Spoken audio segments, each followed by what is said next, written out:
left side cornerback for the Eagles. The first time the Rams attempting to pass, the very thing that dropped the Rams a little bit last year was drop balls by Namath. There's the Ram offensive line. You see the wide receivers. Nelson started at tight end. We'll see the ex-Eagle, Charles Young, in there.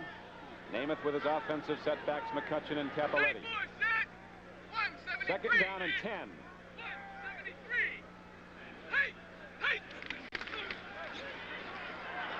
John Cappelletti takes a run upfield, and Cappelletti dives ahead to the 49-yard line of Philadelphia.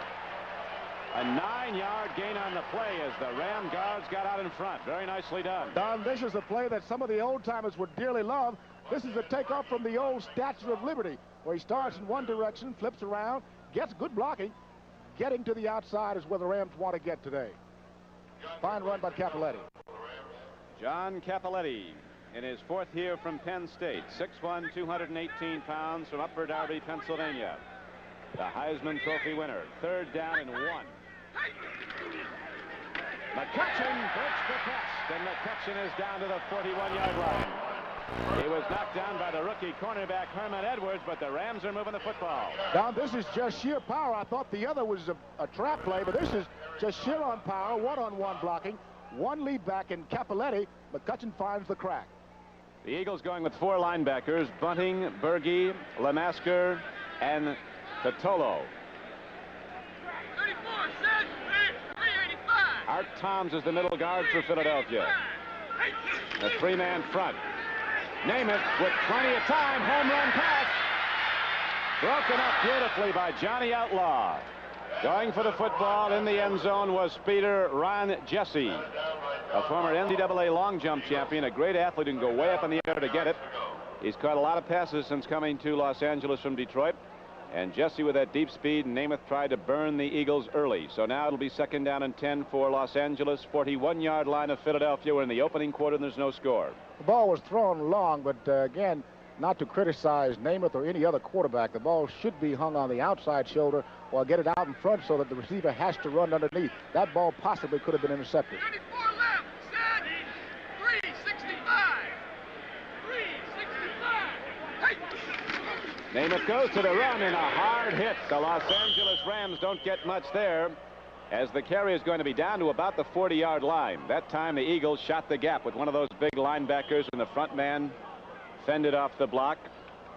Manny Sistrunk and Art Toms combined. Here's a final score in. The Baltimore Colts beating your old team M, the Jets, 20-12. Closer than people thought, though. They're going to be a much improved club this year.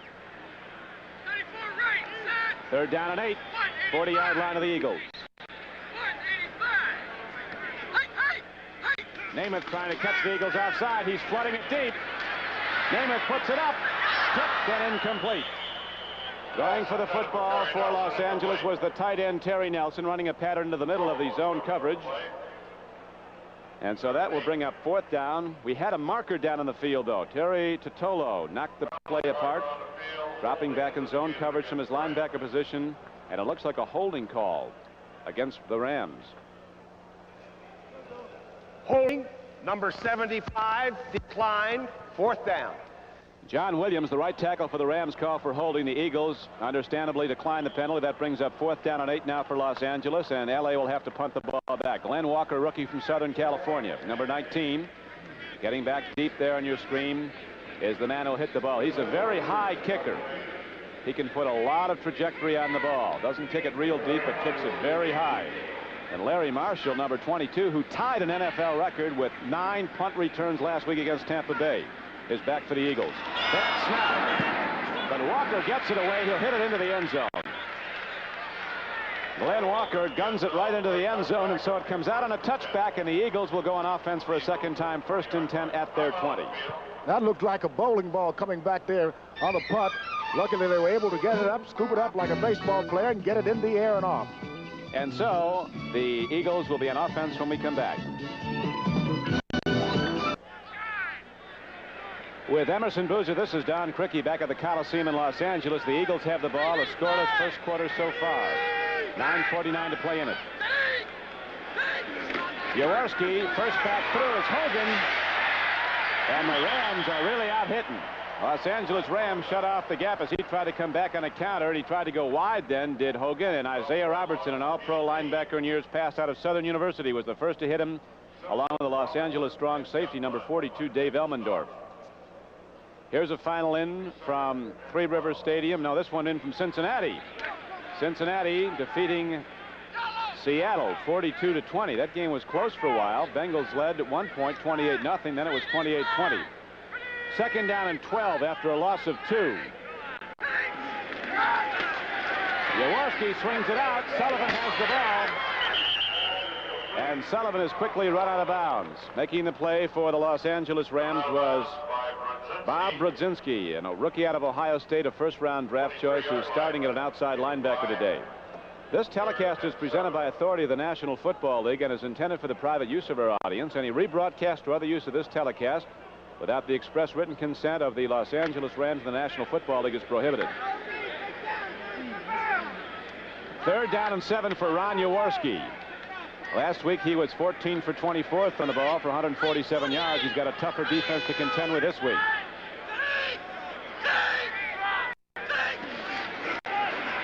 Jaworski gets some time, puts it up, almost intercepted. Isaiah thought he should have had that one. The ball was thrown a little bit low. He made a tremendous effort to get it, but just couldn't hold on. The Redskins and the Falcons were involved in a tough matchup today at Washington. The Redskins won the game 10-6. And now the Eagles will have to punt the ball. Billy Waddy, number 80, rookie from Colorado, is back deep for the Los Angeles Rams, standing at his 38-yard line. And there is Spike Jones, who got off the big punt early in the game on the Eagles' first possession, ready to hit it again. Another good punt by Jones. It'll carry down to the 37-yard line, and Waddy looks for a channel of blockers. 40, and out to the 47-yard line. Down to make the play on special teams was Drew Mihalik, number 54 for the Eagles. Good field position for the Los Angeles Rams. Any offensive unit would love to start there, but we have a flag down. We do indeed have a flag down just past the line of scrimmage. I'm sure the Rams would love to start around the 46-yard line.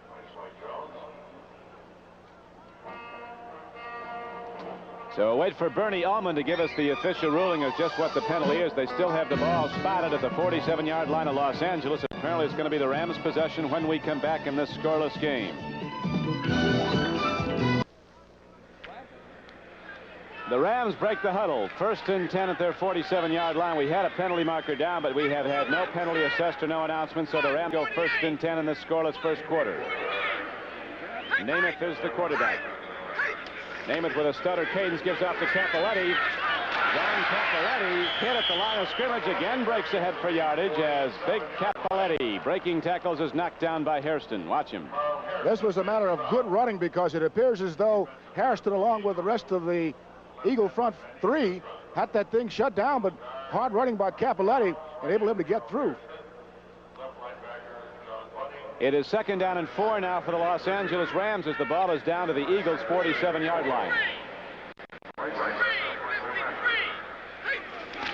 The Rams had only 59 yards rushing last week against Tampa Bay, but they're going to go over that very shortly as they now move the ball down to the 42-yard line. McCutcheon carries for a first down for the Rams.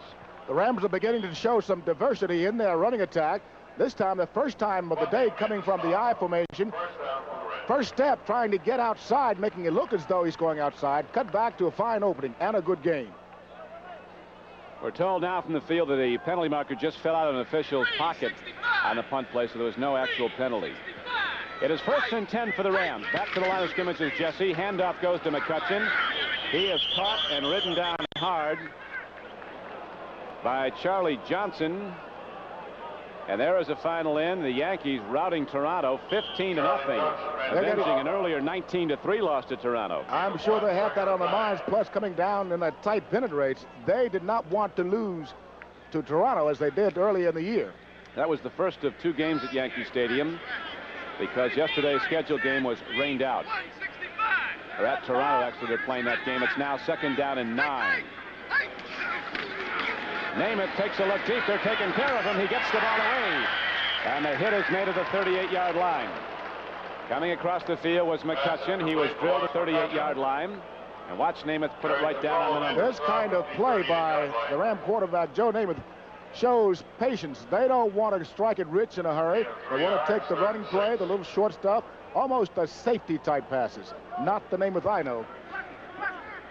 3rd down and 6. Terry Totolo made the knockdown for the Eagles. It is 3rd down and 6 coming up now for Los Angeles. 385. Namath takes a drop again. He's got time. Now the rush is on. He puts it away, and the ball is caught at the 25-yard line.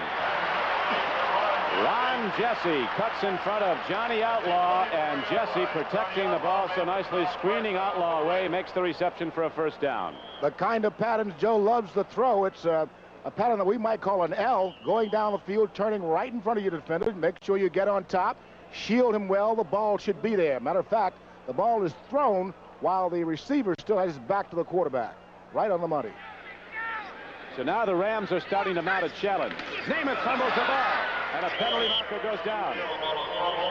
2 markers are down as Namath missed the snap from his center, Rich Saul, and Manny Sistrunk and Art Toms were very quickly on Joe Namath. They say Joe Willie has no mobility. Watch him leap for this football now. If that's not quickness, I don't know what it is. He got there. We have a procedure penalty signaled against the Rams as the preliminary. Here's the official call. False start. Number 29, offense, decline. 2nd down. Harold Jackson left early, but on the play, the Rams lost a yard and a half. We'll call it 2nd, almost 12 for Los Angeles. No score in the 1st quarter. We have 5:53 to play in it. These 2 teams met in a preseason game here. The Rams won 20-3.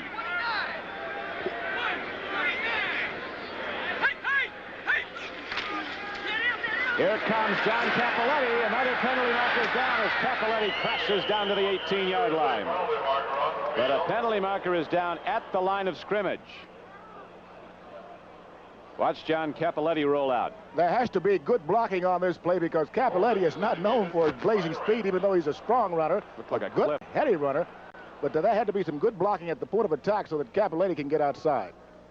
Bill Berge and rookie Herman Edwards were on the stop for the Eagles, but the Rams are marching back, so the call is going to be against them, and it very well could have been a clip.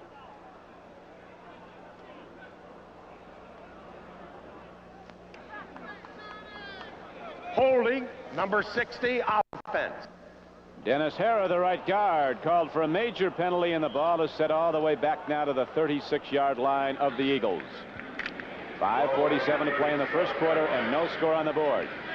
The Rams, with their deepest penetration, had the ball down inside the 25, and now they're back to the Eagle 37. Namath is getting time against a 3-man rush. He puts it up, and the ball is caught. Terry Nelson, the tight end, comes across the field and gets the ball all the way down to the 12-yard line. Bill Berge, the middle linebacker, made the tackle, but Nelson with a big reception for Los Angeles. Good play right here. Nelson got off the line well. He wasn't held up too long. But I think the key to it all is Doug France getting back into that Ram offensive line, giving added protection. Right now, Joe has had all the time he needs to complete anything downfield. Great catch by Nelson. The Eagles, who've been blitzing throughout the preseason and through the first regular season game against Tampa Bay, have not been blitzing. They've been coming with a 3-man rush on the pass and keeping 8 people back to pass to defend. And Namath has been hitting against it. He's been getting time.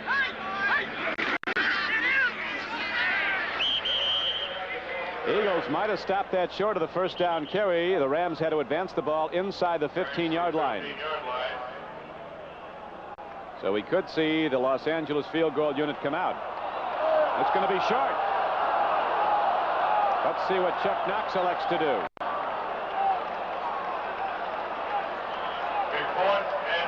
There is Chuck Knox, the Rams coach. They're going to go for it.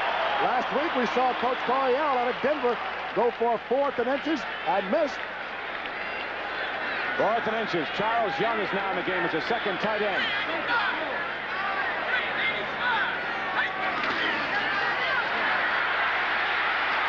John Cappelletti gets the 1st down for Los Angeles. Herman Edwards, 46, came across to hit him.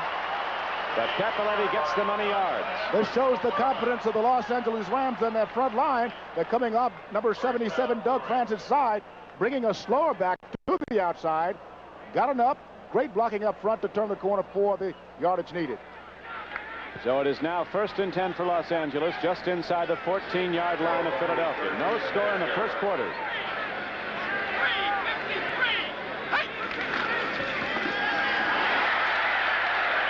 The Los Angeles offensive line blasting the Eagles right off the line of scrimmage as McCutcheon comes in on a slant and runs the ball all the way down to the 6-yard line, just inside the 6. Right now they're beginning to work on Art Toms, number 80. He's the nose guard, not singly on him, but Art Toms and 2 inside linebackers, one being Berge, almost in a trap play situation. They're finding some good real estate in there. 2nd down coming up for Los Angeles. And just outside the 6. Cappelletti is down close to the 3 and very close to yet another Los Angeles first down. The Eagles are going to have to make some defensive adjustments as their 3-man defensive front is being double-teamed and knocked right off the ball. Here's a final in from Pontiac, Michigan, where the Lions prevailed over the New Orleans Saints today, 23-19.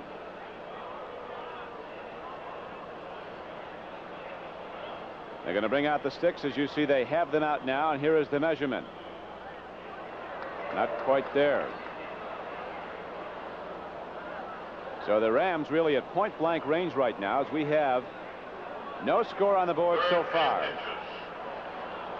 Both teams with 2 possessions here in the first quarter. The Rams making it work the second time as they got the big passes from Namath.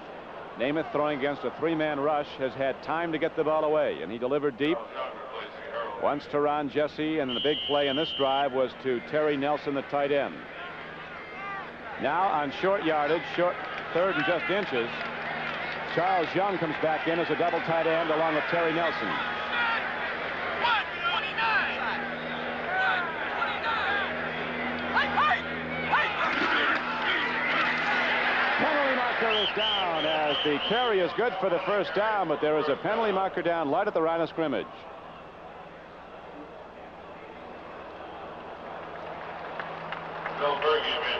Berge made the stop. Let's see who the call is against. A very important penalty marker here. You don't want to get into infractions when you're reaching the goal line, so when you do have it, it kind of puts the pressure on either club that commits the mistake. Offsides, defensive line, decline, first down. So now, Emerson, the Rams have the ball. They can really just bang it up the middle 3 straight tries, the way they've been moving it out. Right now, the Eagles have to come out of that 3-man line and go to a goal line type offense, or defense rather, and try to keep the Rams away from the door. Linebackers down in the 3-point. The hit was made and very hard. The little rookie cornerback, Herman Edwards, number 46, came up to make the hit on Larry McCutcheon, and Berge, as he is so often, was the first man at the point of attack. Here you see what your Eagle defensive line is made of, especially in short yardage situations. You want to bring your best men off the bench and go nose to nose with that offensive line of the Rams. 2nd down and goal for Los Angeles. No score in the first quarter.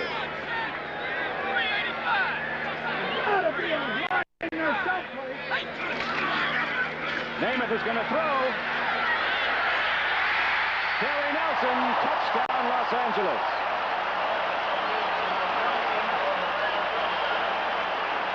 Terry Nelson, the tight end, swinging out, a tight end swing, and Namath with a good play fake finds him wide open. Great protection by his running back here. He looks up, finds Nelson working the inline. He already has a man in the area, but he works the inline and finds the 6-pointer. Coming with 2:49 to play in the first quarter. First points of the game, Los Angeles leading 6-0, and now Raphael Setien, rookie place kicker out of Southwest Louisiana, Mexico City, will try to soccer style a ball up for the 7th point of the game.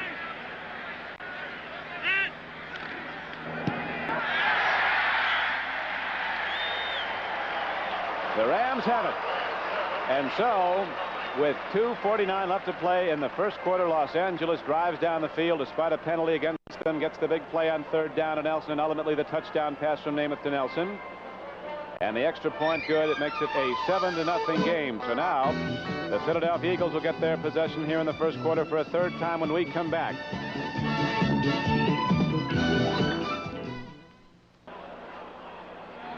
Rafael Setien ready to put the ball into play again with his right foot as back deep for the Eagles. Wilbert Montgomery and Larry Marshall. Setien has got a really alive leg. And for a second time in as many kickoffs in this game, the Eagles cannot bring it back. Another touchback. Philadelphia goes on offense, 1st and 10 at the Eagle 20. You can't imagine how much this does for your defensive line, Don, or your entire defensive unit, to have them start at the 20-yard line rather than having a run back. You see the length of time the Rams possessed the ball in the first quarter, driving to that first touchdown, 6:01. Go D, let's The Eagles so far have had the ball only 6 plays for a total offensive production of just 8 yards. Conversely, the Rams have had it 22 plays for 97 yards.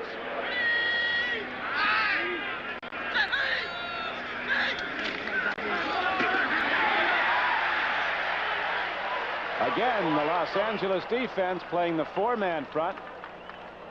Stops the run. That was middle linebacker Jim Youngblood in his 5th year from Tennessee Tech, shooting the gap to make the hit. Right now the Rams are showing a weakness to their left, and the Eagles are trying to capitalize on it, but not really getting enough blocking to get their backs through. But with patience, they will find daylight. There is Jim Youngblood. He now calls the defensive signals. Jack Reynolds traded to Tampa, but he refused to report there. His situation's really in limbo at the moment. 2nd and 9 for the Eagles. Jaworski has time, and he's got a man open. The tight end, Krefli, catches the ball at the 34 and then lunges out to the 37-yard line. This young man, number 84, Krefli, is going to make all of Philadelphia forget about Charles Young, because he has been behind the men for a couple of years, now steps in, does the job as well as anybody. A 17-yard gain. Eagle fans will recall last week against Tampa Bay, Krefli caught 4 passes for 77 yards. That was more production in one game than Young had in any single game all of last season. Namath throwing the ball for Los Angeles in that drive was 4 for 7 for 39 yards, then the touchdown for 2 yards out. It's 7-0 Los Angeles. 1st and 10 Eagles.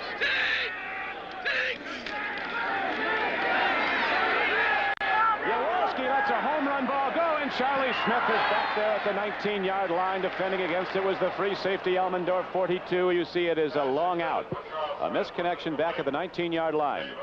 And so Jaworski uses 1st down up on a home run attempt. Now the Eagles will go 2nd and 10 from their 37-yard line. We have it looks as though, Don, that Jaworski wants to try to work on Rod Perry, but that time in throwing the ball deep, hoping to get coverage by Perry, he found himself throwing it Elmendorf. Elmendorf evidently had a zone coverage at that time because he is a strong safety, and for the strong safety to be that far downfield, he is in some kind of zone. Rod Perry and Monty Jackson, the corners for Los Angeles. L.A. led the NFC in interceptions last year with 32. Monty Jackson had 10 by himself and returned 3 for touchdowns. They don't throw to his side much. Another pass. Carmichael has the ball separated from him. Bill Simpson, the strong safety from Michigan State, popped the ball free. Again, they're working on the Ram left side and viewing some film out here Friday, looking at the Rams left cornerback, Rod Perry. He had a little bit of trouble defending down in Atlanta, so they want to test him and see how good he is. Dick Vermeil looks on. Jaworski, his quarterback, has thrown the ball 6 times in the game. He has completed 2 for 22 yards. 3rd down and 10 now coming up for Jaworski and the Eagle offense at their 37-yard line. We have 1:08 to play in the first quarter, and the Los Angeles Rams have the lead 7-0. Right now, the Eagles want a timeout. Ron Jaworski goes over to talk to Dick Vermeil. Vermeil first came to the Los Angeles Rams in 1969 as a coach under George Allen. And now, of course, in his 2nd year as head coach of the Eagles. We'll be back in a moment. Don Criqui with Emerson Boozer back at the Coliseum in Los Angeles. 3rd and 10, so the Rams are pretty sure what's coming at them here. The right arm of Ron Jaworski. Los Angeles leads 7-0 late in the first quarter.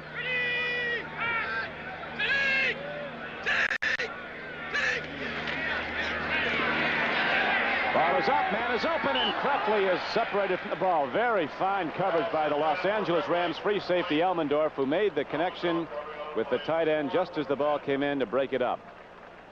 That was very nearly a long completion for the Eagles, but now they'll punt the ball once again for a third time here in the first quarter.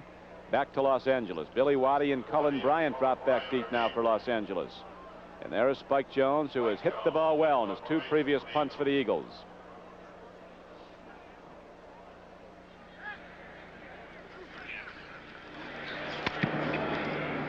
Jones hits it very nicely again. Takes a hop, but back the other way, and the Eagles down the ball inside the Ram 35-yard line. And so Los Angeles goes back on offense, 1st and 10. There's something coming up in the weeks to come on CBS Sports Spectacular that I think you're going to enjoy. It's competition among the world's strongest men, and it is most interesting. You'll see people like John Cole, who holds several American and world weightlifting records. Mike Dayton, the holder of 41 physique titles, including Mr. America in 1976. Lou Ferrigno, a former Mr. America.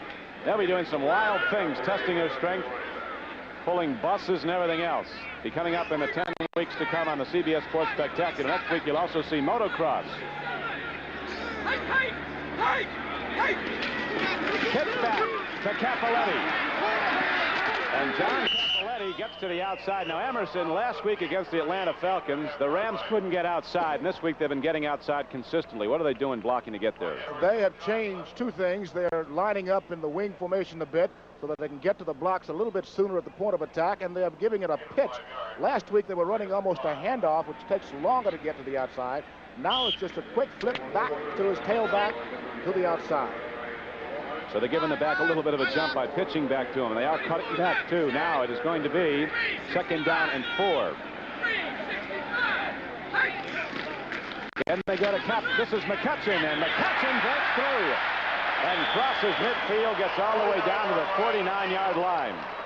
A pickup of 12 yards on the play. Johnny Outlaw and Eric Johnson knocked him down. Power play, this is what it is. You got a lead guard. You've got Cappelletti in front of the halfback, and you hope to find a crack. But McCutcheon did for good yardage. So after the 12-yard gain, it is 1st and 10 Los Angeles. Harold Jackson, the next Eagle, goes wide to the right. Ron Jesse to the left. Cappelletti breaks open and is finally cut down at the 41-yard line. Eric Johnson, the rookie strong safety, came up and made the hit. Okay, right now the Rams are beginning to move the ball well on the ground. What's needed by Philadelphia is a little more razzle-dazzle, I'd say. That is to get those linebackers in motion, bringing them in on their guards. It has to be a little more aggressiveness from that linebacking core. And so at the end of the first quarter of play, the Los Angeles Rams on one sustained drive took the ball 53 yards to take a 7-0 lead.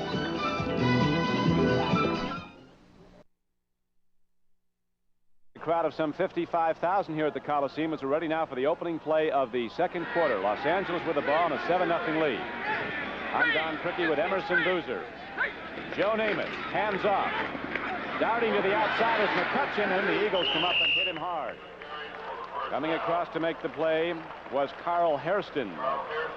Big defensive end from your old school, Emerson, Maryland Eastern Shore. A great find for Maryland Eastern Shore. I didn't know he was down there until I did a Philadelphia ball game last year and saw this young man, Carl Hairston, and he surprised me that he went to a little school like Maryland Eastern Shore.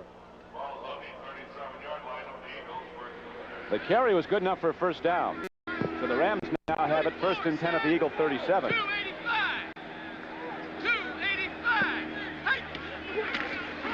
Namath on a timing pattern out to Jesse. You could hear the concussion there of that hard hit put on by Outlaw. Namath still's got the good arm in.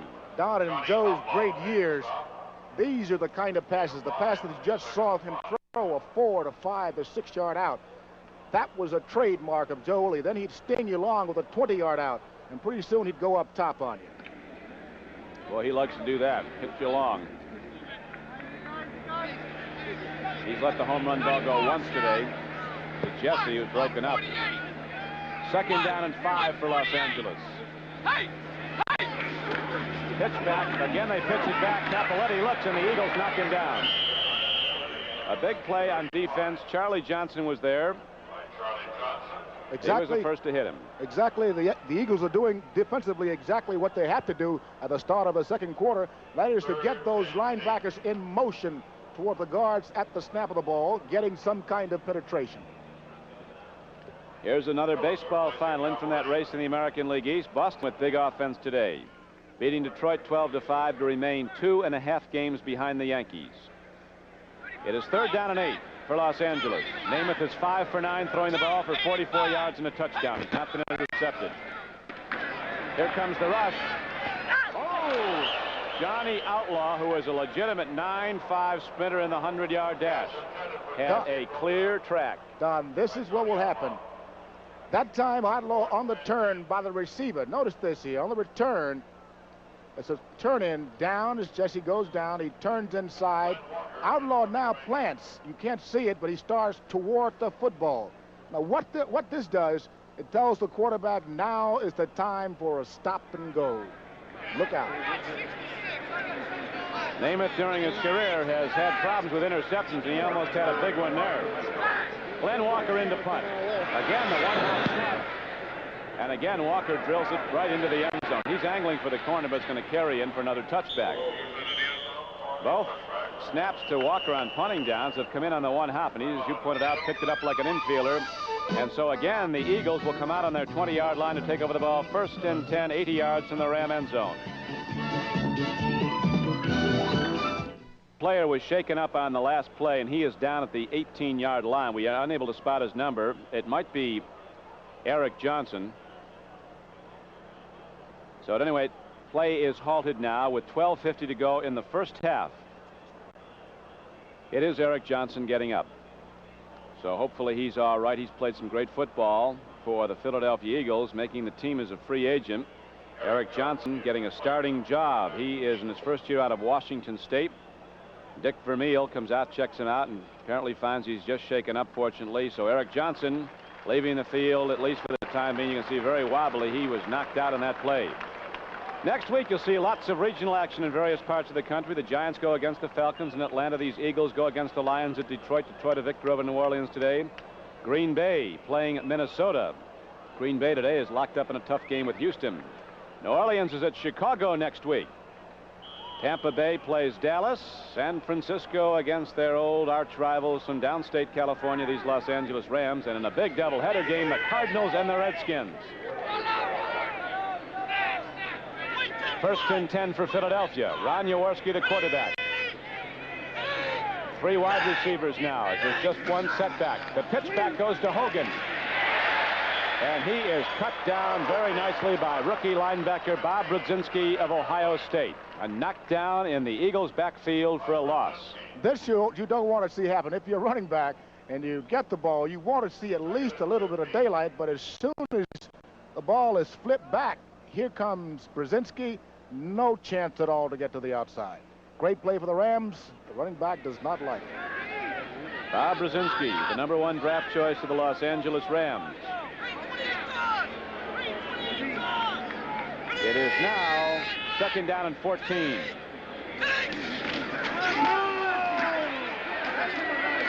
The Eagles trying to establish the run as they come back on a counter play. Isaiah Robertson from the right side linebacker filled very quickly and made a hard hit. A very short gain on the play. The line of scrimmage on that was a 16. And now they're going to put the ball out to the 18-yard line. Rule the forward motion was to there. It'll be 3rd down and 11. The 2 big things that the Rams have done thus far in their defensive alignment, they appear to be playing much better than they did last week. Number 1 is they're in a little different alignment defensively in the front down lineman. Secondly, they all are tackling, Don.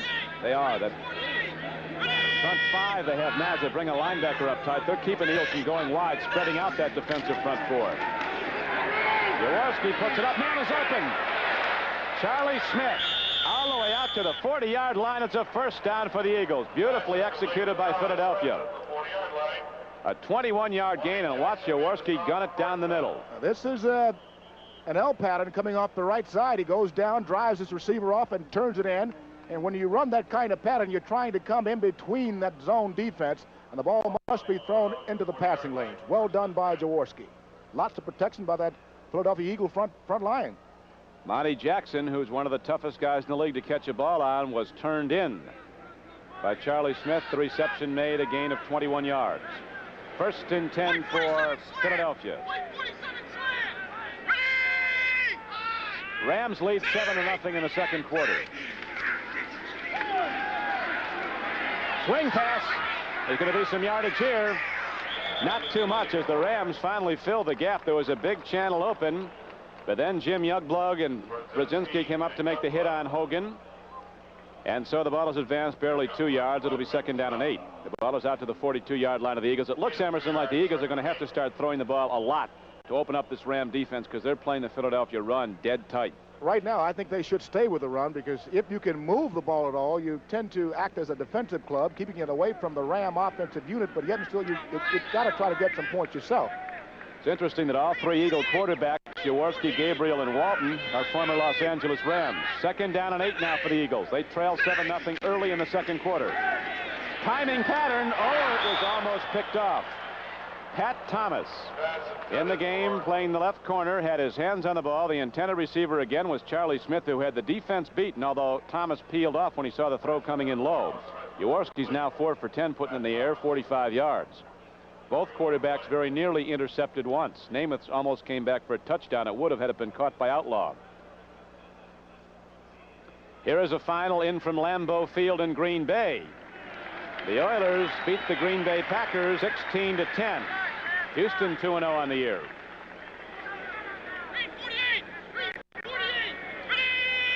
Third and 8 for Philadelphia. 5 defensive backs in for the Rams.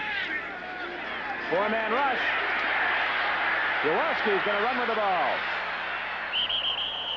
And he gets it ahead to about the 47-yard line, but that'll still be 3 yards short of a first down, and we'll have a punt from the Eagles.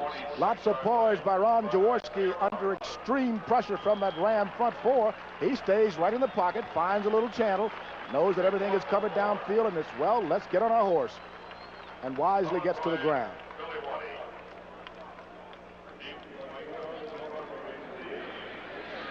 And now Cullen Bryant and Billy Waddy drop back deep for the Rams. They're standing back inside their 15-yard line. In to hit the ball again for the Philadelphia Eagles is Spike Jones. He gets time as the Rams go into return coverage. The ball is fielded, picked up by Cullen Bryant. He's hemmed in. Vince Papale from St. Joe of Philadelphia, the big special teams player in the Eagles. Number 83 was the first man to get him. So the Rams, with a 7-0 lead, take over possession of the ball once again with 9 minutes to play in the first half.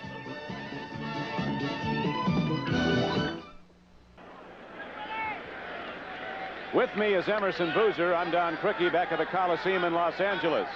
It is 1st and 10 for the Los Angeles Rams at their 16-yard line. They lead 7-0. Namath has been throwing well, and now the Eagles shoot the gap very quickly. Carl Hairston, number 78, was the man who slid off the block and made the quick hit on Lawrence McCutcheon. So there's a gain of only a yard on the play. It'll be 2nd down and 9. Boy, the Bears and the Cardinals locked up in a tough one. They're making it close, 13-16. Last week the Cardinals had no offense at all, but this week they have found it. Bears coming back in that game. It is 2nd down and 8 now for Los Angeles.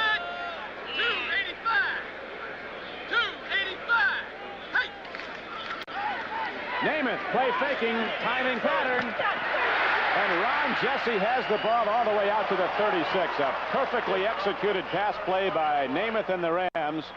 Great play faking held the linebackers, and then Jesse running a perfect pattern, and you'll see the throw is right on the numbers. This is a difficult pass to throw. He's got a defender right in the flight pattern. He gets it just enough over his head into the hands of Jesse, and he almost got loose.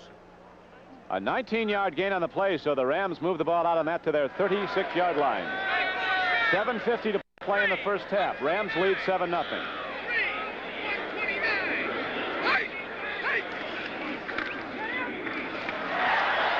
McCutcheon breaks into open field and then is finally saved from going the distance on a tackle by John Outlaw. But McCutcheon got ahead for 13 yards and very nearly the distance. Coming up those corners against that 3-man line with a lead back. Tremendous block by Cappelletti. Cappelletti is certainly one of the workhorses in that Ram backfield. It doesn't get a chance to carry the football that much, but he's out front, and how well do I know what that feels like. That was your job. Your job was taking care of Namath for a lot of years, too, picking up the linebacker. And to open the hole for the fullback. He had a big hello for you today. You remember you. Here is McCutcheon turning back upfield. He almost lost the ball. He did get ahead for yardage down to the 47-yard line. So far, McCutcheon has gotten most of the work for the Los Angeles Rams. He's carried the ball now 16 times in this game for 50 yards. We've just gotten a report from the Philadelphia bench that Eric Johnson is all right. He was knocked out a bit with a gash on his head, and they call it around the National Football League answering the wrong phone. Little snow on your channels. Went off the radar screen there for a minute. 2nd down and 6 for Namath. Draw play. Penalty marker. Cappelletti breaks free. Finally, Herman Edwards runs him out of bounds inside the 35-yard line, but there is a marker down at the line of scrimmage. And the Rams are going back, and here is that call. The offense, well, it makes people bow their heads in the offense. Hold. This is one thing Joe Willie can do well, and that is to set up a draw play, but surprisingly, he's not too good on the screenplay. But the reason this thing gets off is that when Joe starts back, they think pass immediately, which makes him a good draw man, but it should be a good screen, but he doesn't. Number 60, offense. Cappelletti's got to be a little bit upset because once you get a good run, it's all in the plus column for a rusher, and to have it called back, you don't like it. It is now 2nd down and 16 for the Rams. The ball is back to the Los Angeles 44 following the hold on Dennis Hara. Namath takes a look deep. He's looking at Nelson, his tight end. Now he puts it out in the flat. Ball is caught by McCutcheon. And McCutcheon crashes ahead all the way down to the 42-yard line of Philadelphia. He'll be short of the 1st down, but only by a little over a yard. Herman Edwards finally knocked him down. Namath looking over all his receivers. They're really giving Namath time today, Emerson.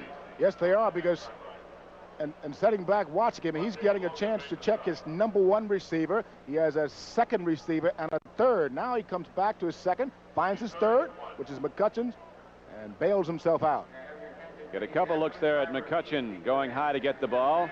The Rams, a much crisper football team today with a lot more innovation in their offense. They've been moving the ball. They lead 7-0. 3rd and 2, and McCutcheon has the 1st down.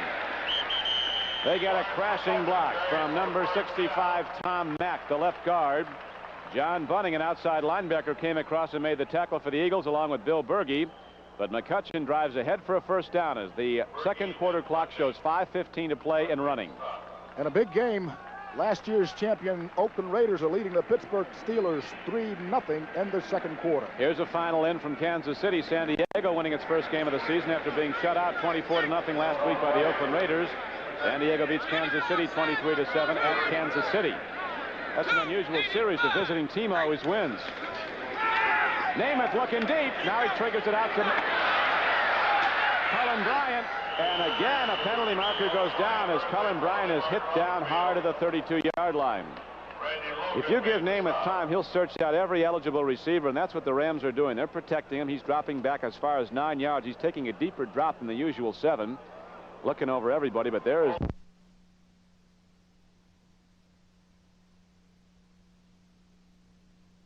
We'll see if we can fight it here. It's pretty close to a hold on McCutcheon, too, grabbing out. Very close. Well, that is Hara, 60. I thought it was 30. Yeah, that's Hara. So now it is 1st and 20 for the Rams. Namath, deep drop. He's dropping back 12 yards. They're giving him all day long. Cappelletti caught the ball and was drilled. There was a gain on the play down to the 42. It'll bring up 2nd and about 16. Cappelletti coming and swinging under the deep drop by the linebackers. Terry Totolo, a UCLA linebacker, had some great games here in the Coliseum. And so the ball will be spotted at the 41-yard line. 4 minutes and 20 seconds to play in the 1st half. The Rams lead the game 7-0. They've had the football almost the whole 1st half.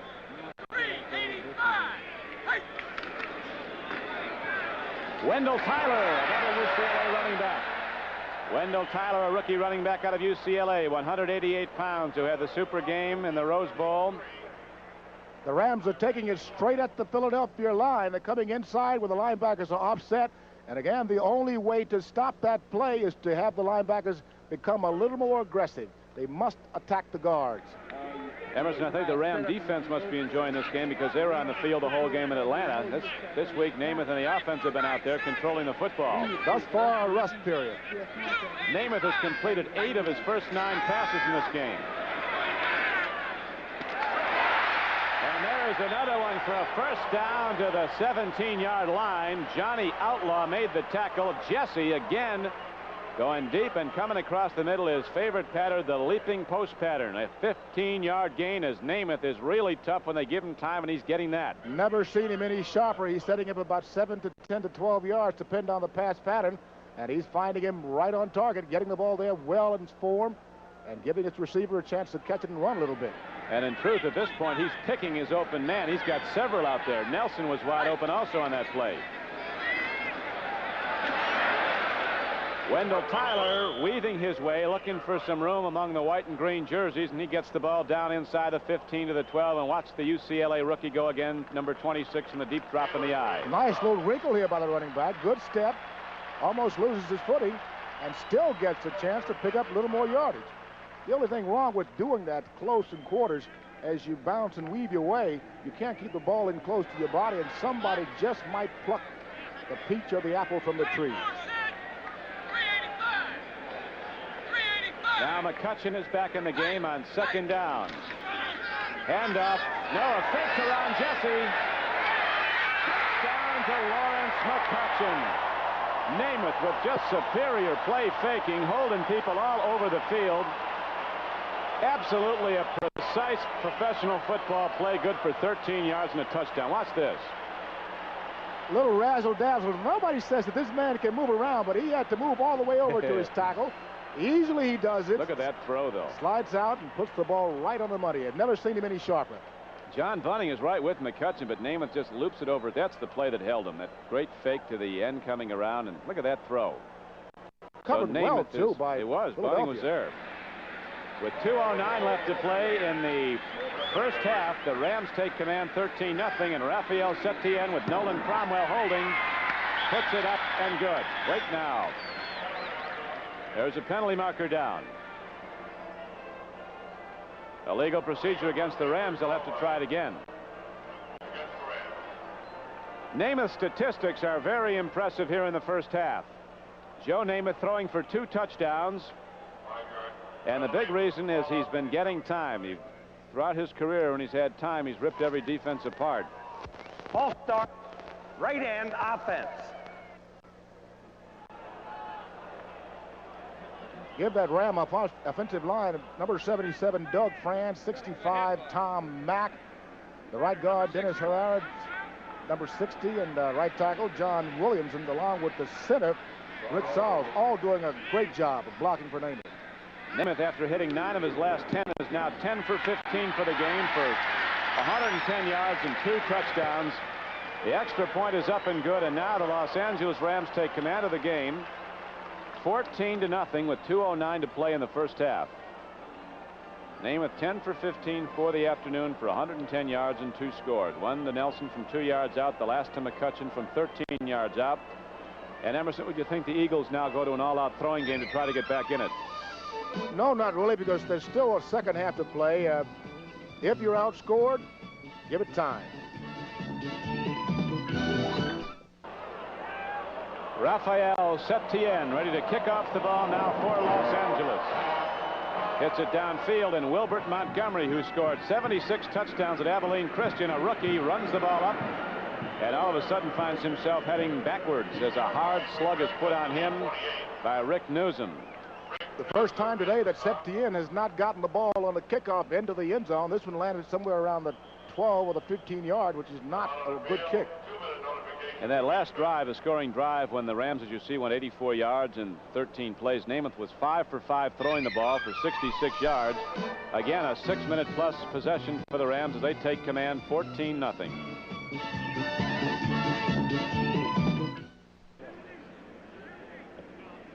As you see, we have 2 minutes to play in the first half here at the Coliseum in Los Angeles. The Eagles in their white and green road uniforms. Trying to get back in this game is the Los Angeles Rams. There's Dick Vermeil pacing the sidelines. One of the great victories in his career, of course, came here when he led UCLA to the upset win 23-10 over Ohio State, and then left UCLA to sign a 5-year contract as head coach of the Eagles. Ron Jaworski to quarterback.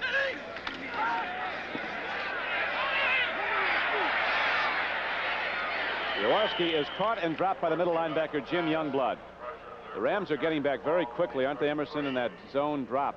Good blocking by that Philadelphia offensive line. He has time, but the Rams are doing a good job downfield and covering his receivers. They're giving him a good pocket, keeping his lane in front of his eyes open, and if he has to escape, he's got a hatch to get out.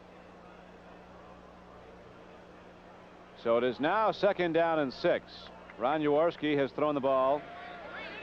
Has rushed the ball twice now for 8 yards, but both have been desperation rushes. Again, he play fakes. He's got to hurry. Gets it away. Caught by Charlie Smith for a 1st down. Rams were all over it. Youngblood fires a fist down as he had a play on the ball and thought he slapped it away. Monty Jackson was covering, but again, Charlie Smith eludes the defense and catches the ball, and the Eagles call a timeout. Great catch by Charlie Smith. As soon as he got his hands on the ball, he got popped. And I think Mr. Monty Jackson, number 28, delivered the blow. But it results in a 19-yard gain as Charlie Smith now has 2 big receptions for the Eagles in this game. Philadelphia unable to get close enough to really mount a serious challenge so far. Both Ram touchdowns have come on sustained drives. Rams possessing the ball, as you see McCutcheon being attended to. The temperature rising upwards of 80 here, and it's probably warmer than that, isn't it, down in the playing field, Emerson? If it's 80 at this point, it is getting hotter as each quarter goes by because the Rams want to win. The Philadelphia Eagles have showed strength last week against a club that people think that are not that strong in Tampa Bay, but believe me, the Buccaneers are tough on defense. Well, you'll see some great events next week on CBS Sports Spectacular, including the beginning of the World's Strongest Men competition, the first of a series of 10 broadcasts, matching some very powerful people, including a footballer, Bob Young of the St. Louis Cardinals, a guy who can bench press 500 pounds. One of the things they'll be doing, the first event, is a barrel lift in which the competitors 2-hand press a barrel loaded with liquid and lead shot at weight increments beginning at 200 pounds, increasing 50 pounds around until a winner is determined. In subsequent weeks, such events as a tire toss, a vehicle pull, a steel bar bend, and a car lift will be shown. Dick Vermeil looking on now as his team got the big gainer and needs more to get on the board before the first half time elapses. Jaworski eludes the rush again, puts it up, and it's broken up. He tried to get the ball to Hogan. Cody Jones put the big rush on Ron Jaworski. One thing is wrong with this Philadelphia Eagle 2-minute offensive drill. Every club in the National Football League, and I would imagine at the collegiate rank, has a total offense that says 2 minutes. And normally when you're going into the 2-minute drill, you try to keep the ball outside. In the event that you throw it, the receiver can get out of bounds, stopping the clock. If he cannot catch it, you throw it out of bounds, also stopping the clock. Thus far, both of the passes have been thrown in the center of the field. Good indication of the Rams' dominance. They've 233 yards total offense to just 51 for the Eagles. Rams lead 14-0. A penalty marker goes down as the Rams really tee off and come after Ron Jaworski. Larry Brooks was the first to get him. We could have a hold on the Eagles. Watch it again.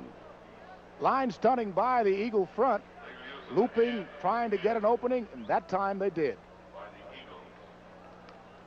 The Ram defensive front having to tie together now after the great Merlin Olsen retired after so many all-pro seasons. Illegal use of hands, number 64, offense declined. The Eagles have only 3 first downs here in the first half. All 3 have come via Jaworski's passing. So far, he's thrown the ball 12 times, has completed 5 for 64 yards. Smith, his big receiver, 2 catches for 40 yards.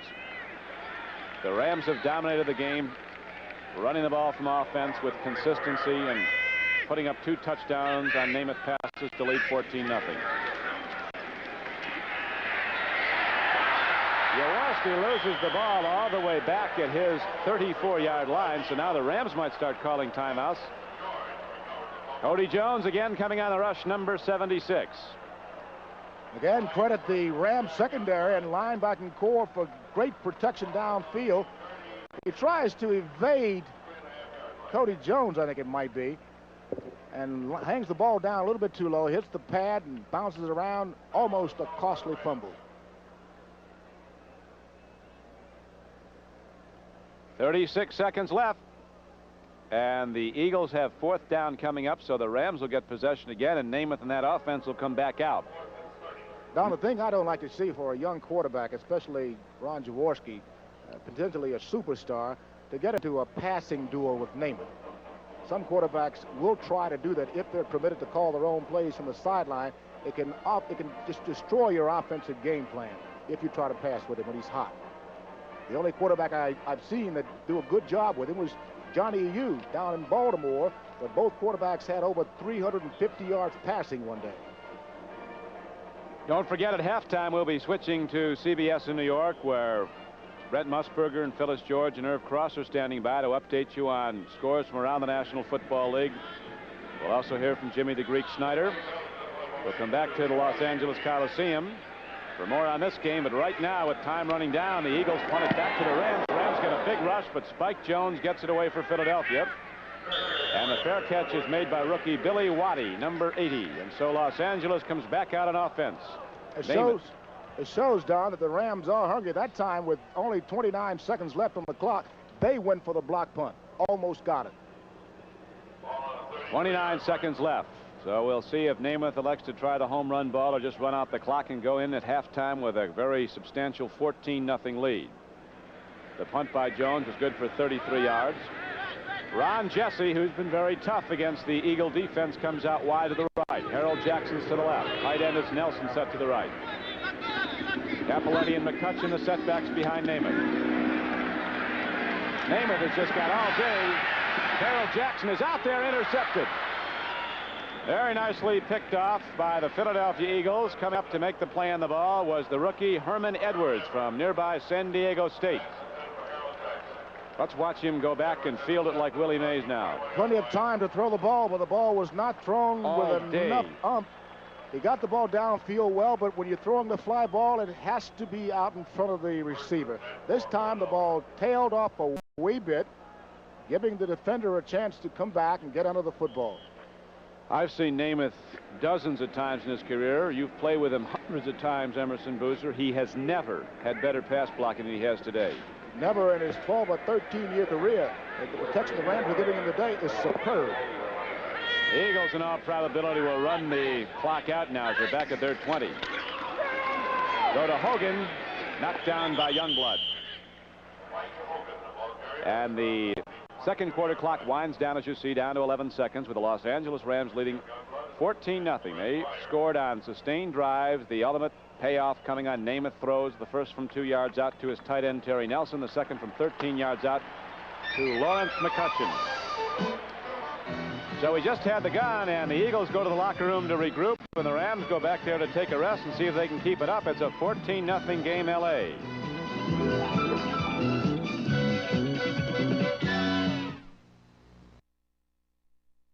Now let's take you around the National Football League and update you on all of the action. Of course, Oakland and Pittsburgh. What a game. And the Raiders have kicked 3 field goals by man, and they're ahead right now, and they are in command, 9-0.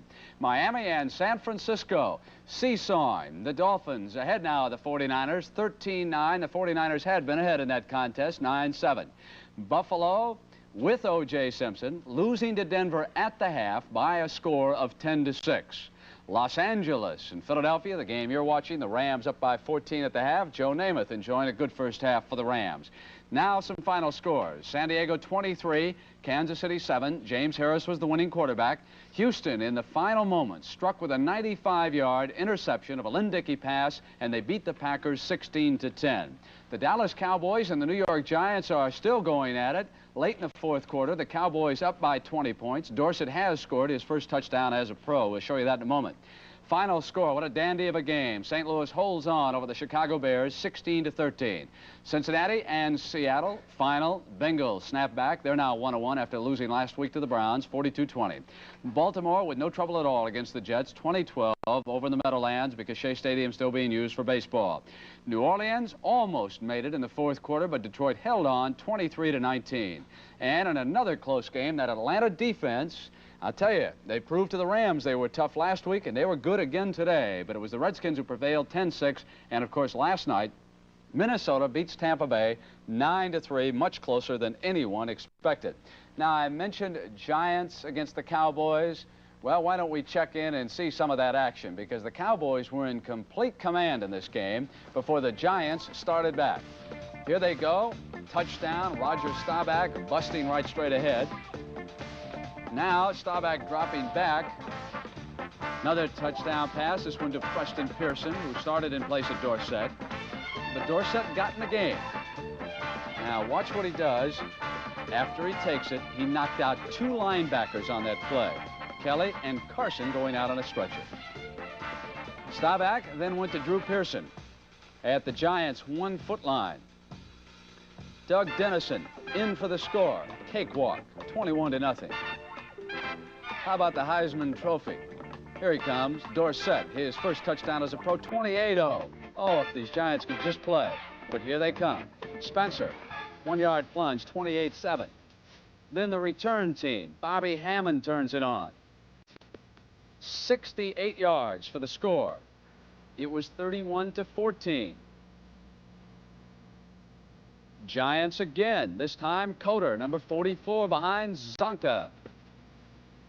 34-21. Finally, Tony Dorsett taking one from White. What a marvelous run by Tony. And that put the Cowboys back in command with about 2 minutes left in that ball game. A 41-21. And of course, Tony Dorsett has arrived.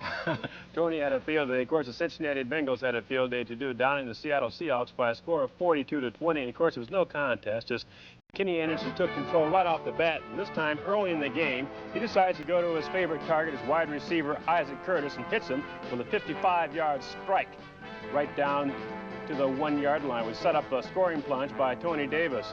Cincinnati has the ball again. This time Anderson goes to another Heisman Trophy winner, Archie Griffin, 7-yard pass, and that sets up another scoring drive by Pete Johnson.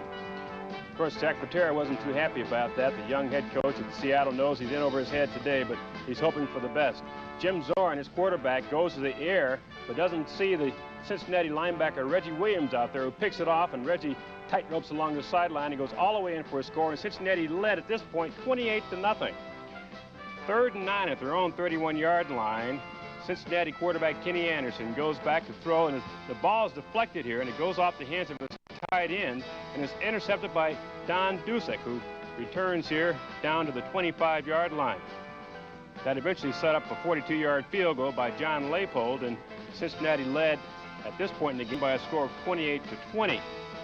Seattle was really never in the ballgame. Kenny Anderson goes to the air again. This time it's Isaac Curtis for another touchdown, 35-20 at this point in the game. They went on to win it in the commanding lead by a score of 42-20. All right, we got a baseball update. In the second game of a doubleheader, the Yankees and Toronto are scoreless now in the 3rd inning. And, of course, the Yankees won the first game at the doubleheader, so they're in charge. Now let's take a look at some of Joe Namath's action in the first half of the Ram-Eagle game. Terry Nelson, for starters, was his favorite target in that contest, and he was able to toss him a touchdown pass. And then, of course, he was able to come back to McCutchen. And as Jimmy the Greek pointed out, well, Joe Namath has been calling some of his own plays today. So the NFL Today will continue on CBS right after these messages from your local stations.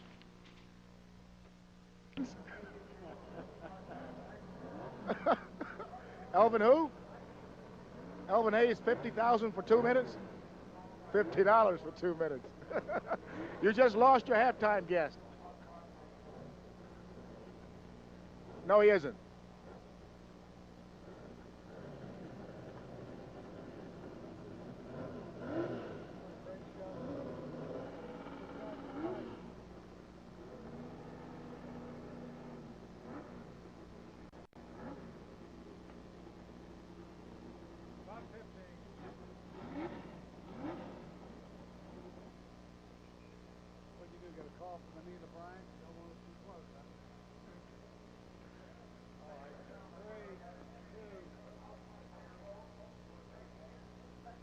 Emerson Boozer with the Ram owner and president of the club, Mr. Carroll Rosenblum. Mr. Rosenblum, I would imagine your biggest quest at this point in the year 1977 is to get your Los Angeles Ram club back to the Super Bowl. You've been there once with the Baltimore Colts, so I'm sure you'd want to get these Rams there too. Don't forget, Emerson, we were there once before with the Baltimore Colts when we played your club when you had Joe Namath and yourself. We were supposed to win it easy and we lost it. Now we're trying hard to get back, and today the Rams look better. We haven't been looking so good this year, but hopefully this is a beginning. I got out early in the week, matter of fact Friday, and I was able to go out to your training camp at Long Beach and get a look at last week's game against the Falcons. And I think the big difference today is that the defense is fired up. They're making tackles that they missed last week, and your offense at this point that only got 6 points on the board last week has 14 already. That is correct, Emerson. You know what football is. It really finally comes down to blocking and tackling and everybody going ahead. It's a team sport. It's not like baseball where 8 guys can not like each other too much and one guy gets up and hits a home run. Here, everybody's got to play for everybody. You have worked with the great quarterback in Johnny Unitas. Now you have one of the good ones of the last decade in Joe Willie Namath. A brief comparison. Well, you know, comparisons, Emerson, are always odious, but they each have their own style, and it's a great pleasure to be working with Joe. He's a fine gentleman, he's a fine athlete, and when you compare the two, it's impossible to do it. In his way, Unitas was as great as they'll ever be, and Joe, I'm sure, will go down in history as being one of the very great ones. We thank you very much at CBS, Mr. Rosenblum. Good interview, and hope your Rams get back to the Super Bowl for 1977-78. Thank you, Emerson. It's a pleasure to be with you.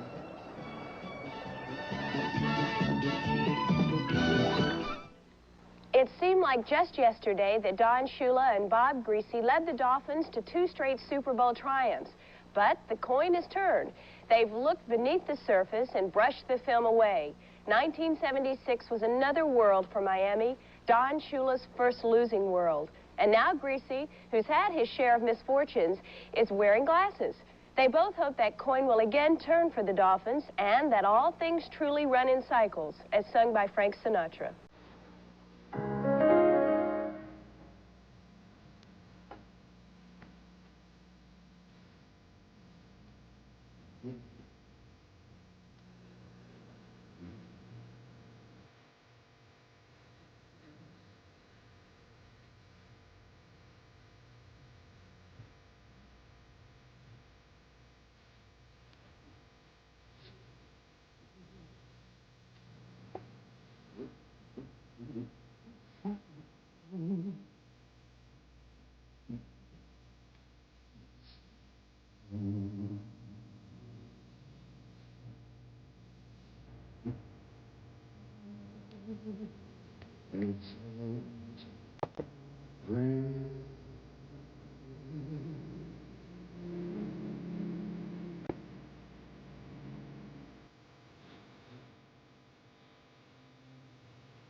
You know, it's almost funny, but things can't get worse than now.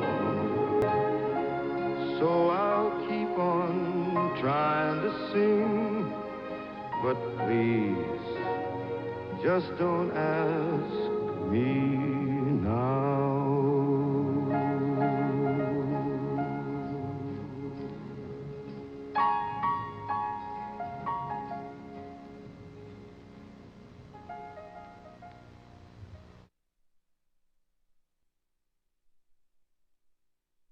A member of the Los Angeles Police Department in a halftime show cruises in via parachute into the Coliseum as we look at the first half statistics, and they pretty much illustrate the dominance of the Los Angeles Rams through the first two quarters.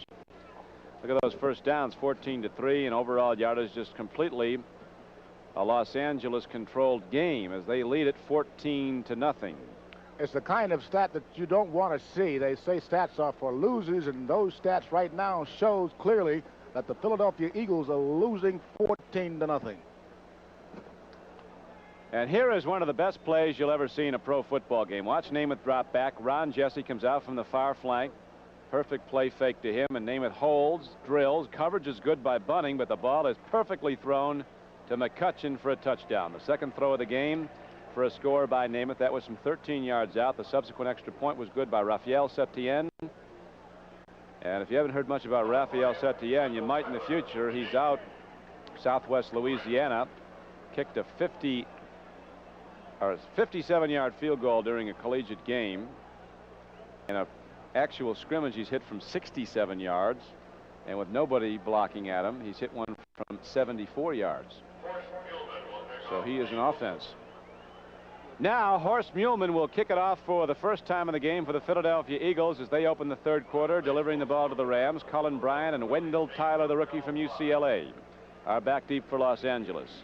The Rams under Chuck Knox won 44 games, lost but 11, and tied 1 through Knox's first 4 seasons as head coach. Last year, the Rams won the NFC West for a 4th consecutive year with a 10-3-1 record. The Rams have not lost a home opener since 1963, and they're in control of this game right now, 14-0. Here comes Wendell Tyler.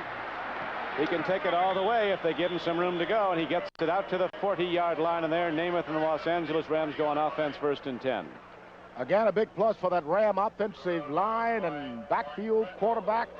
They're starting with only 60 yards to go for a possible score. Great position to start any football game. Martin Mitchell, a rookie from Tulane, number 48, was down to make the play on special teams for Philadelphia. McCutcheon, the leading rusher in the game, is coming off almost a 1,200-yard year a season ago. Rams are getting that good offense going. Here comes Cappelletti.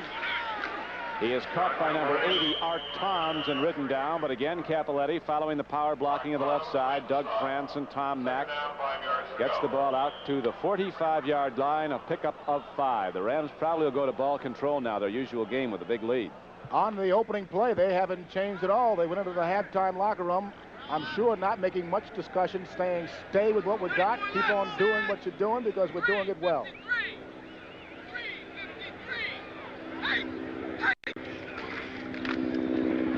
Hand off to McCutcheon. The Eagles shut that down after a short gain. It'll bring up 3rd and short yardage.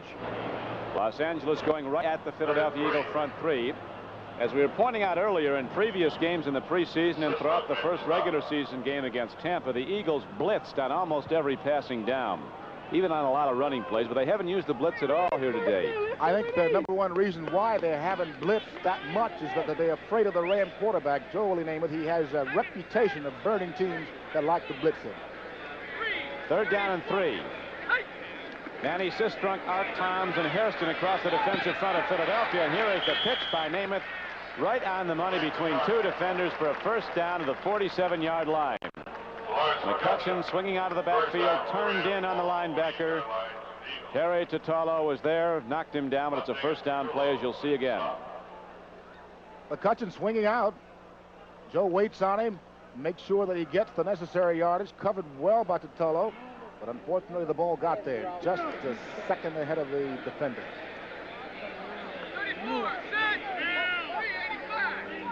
Rams at the Eagle 47, 1st and 10. Namath looking again. Going for the ball is Jackson. Oh, very nearly a penalty marker. Jackson protesting, and perhaps with good reason, as he was knocked off the play by Herman Edwards. But the official right on top of it must have ruled that Edwards was making a play on the ball. Right now it appears as though Coach Chuck Knox has opened the playbook for Joe Willie. He has thrown 2 consecutive times. This pass, I thought, should have been caught, but a little bit bumped. He had plenty of time, releases well, and let's see what happens downfield. No, I don't think there was a bump there. Namath has now thrown the ball for 116 yards. He has completed 11 of 17 for 116 and 2 scores. You see 2nd down and 10 at the Eagle 47. Rams lead 14-0. Cappelletti, and he beats Lemaster. Frank Lemaster drawing a beat on John Cappelletti, but there is a penalty marker down on the field. The Eagles then got a good movement from that defensive line. It was not a linebacker breaking free. It was a stunt by the linebacker and their tackle, sending him in free. I think it might have been Lemaster or no, Harrison. Nice stunt, freeing it open. Personal foul, clipping, number 61 offense. Look at the foul here. A sure clip from behind by number 61, Rich Saul, the Los Angeles center. Joe Namath having a big game today, but he's had some this guy's career has been really up and down. As they said, we now have a Namath passing down coming up, 2nd down and 25. Rams wisely go to the run. Last season with the Jets, Namath only had a 39 rating in the NFL rating system of quarterbacks. And as they say in 75, the only guy that had a worse year in 75 than Namath was Nixon. Namath threw 28 interceptions that year. You remember some of those, don't you, Em? We had some rough days, Don. I can remember coming into the huddle, and after calling a pass play, Joe would say, Boozer, Matt, or Riggins, I want you to cover to the right or left because they're bringing it back. 3rd down and about 20 now. Namath goes to the run, and now the Eagles get fired up. That's Berge shooting through. Big Bill Berge, a 9-year veteran out of Arkansas State. The all-NFC middle linebacker last season, coming off perhaps his greatest year in pro football. Watch Berge just shoot. This has been the weapon used by the Philadelphia Eagles in that first ball game against Tampa Bay and during the preseason. It is called the Red Dog of the Blitz. Berge does it well. They're going to have to do more of it to get heat on the sharp Joe Willie Namath.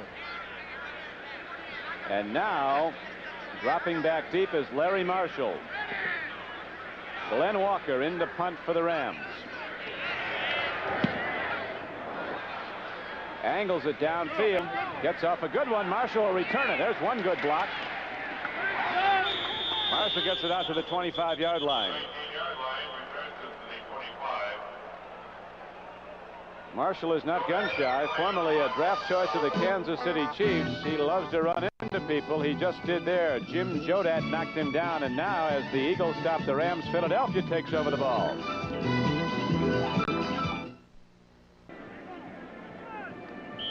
With Emerson Boozer, this is Don Criqui back at the Coliseum in Los Angeles. The day is a beauty. It's temperatures in the high 70s. Wind is not a factor. Cloudless blue skies here in Southern California. The Eagles get the ball for the first time in the second half, 1st and 10 at their 25. They trail 14-0. Hogan. Now the Eagles come out fighting as the Eagles get their first. It's probably the biggest game they've had all day running wide. They have not had good success getting wide in the Los Angeles defense. Bill Simpson and Dave Elmendorf, the 2 safeties, made the tackles. Perry and Jackson are the cornerbacks. Brzezinski, a rookie from Ohio State. Youngblood and Robertson back the line. There is Ron Jaworski, the quarterback out of Youngstown State. 2nd round draft choice for the Rams back in '73 in its first year with the Eagles.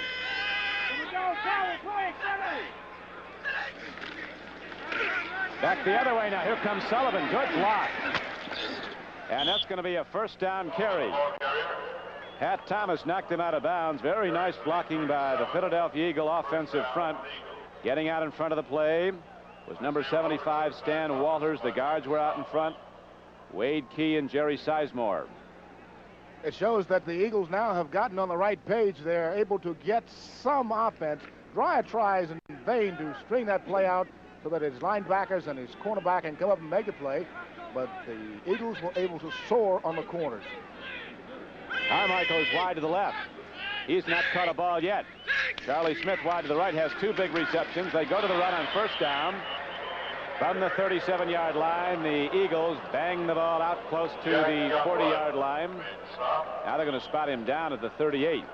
Youngblood made the stop for the Los Angeles Rams, a consensus all-pro defensive end, now in his 7th year from Florida. Mentioned in Harold Carmichael, he has a string of 60-some catches, not 60 catches, but 1 catch at least for 60-some games. Thus far, he has not caught at least 1 pass, or he's caught at least 1 pass in 66 consecutive games. 2nd down and 9 for the Philadelphia Eagles. Jaworski, good play fake, has time, gets it away just in time, intercepted. The ball is picked off by Bill Simpson, the strong safety from Michigan State. And so the Rams got it back as Jaworski was pressured and put it up, and Simpson was right there to take the ball, and understandably, some Rams are happy about that. This is the kind of play that Mr. Jaworski hoped that his ball had a string like a yo-yo so it would come back to him. He knew once he released it, he was in trouble, and unfortunately, you cannot bring it back. Crefley, the tight end, was the intended receiver, so now the Rams have the ball in good field position.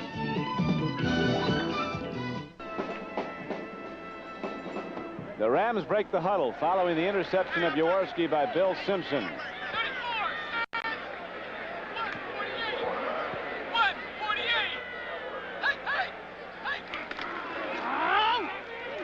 Cappelletti. Outlaw tried to turn the run in, but Cappelletti eluded it, got to the outside, so the Rams demonstrating much more speed than they've had in the preseason in the first game as they are moving the ball up the middle and on the outside flanks.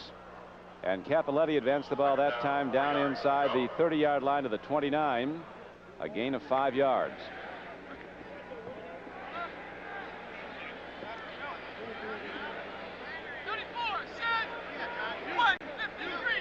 On 2nd and 5, Namath has receivers to either side. Jesse's to the right, Jackson to the left. They go to the run to Cappelletti. Boy, John Williams was playing defense there. The offensive tackle for the Rams came across the top trying to knock an eagle off the play. I think he got part of Cappelletti.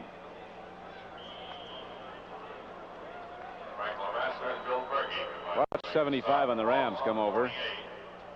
He hits an eagle, but hits him right into Cappelletti.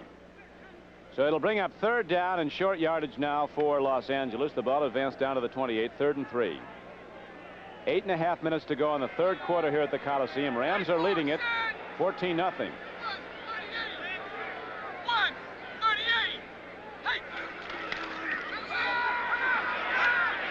Cappelletti fights ahead for a 1st down. John Cappelletti working hard, gets the ball inside the 25-yard line, and we'll watch him go again behind the pulling guards. This is the Rams' bread and butter play. They will run this thing no matter who they're playing against. It's a power play off your tackles.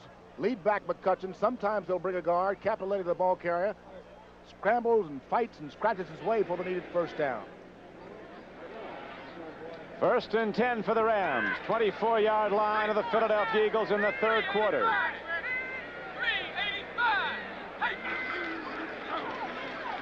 Back to the weak side, McCutcheon. Boy, he's running hard. I tell you, I don't know if they've said to these Rams or fed these Rams during the past week since the loss at Atlanta, but this is the football team they were expected to be. This week, Chuck Knox said his game plan is hit and hustle.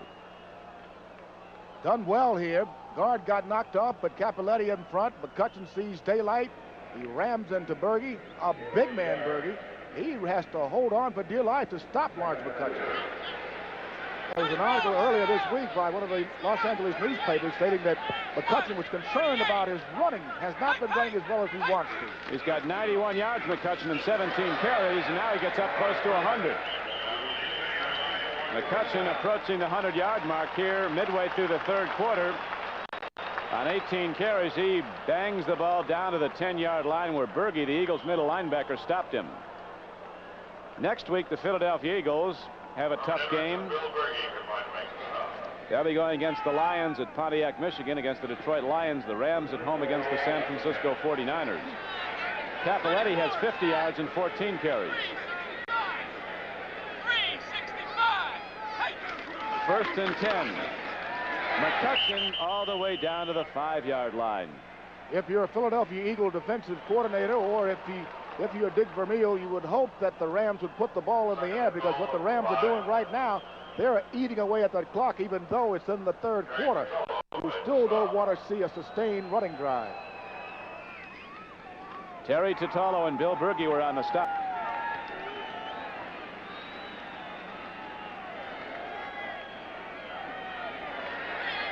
Second down and goal at the 5.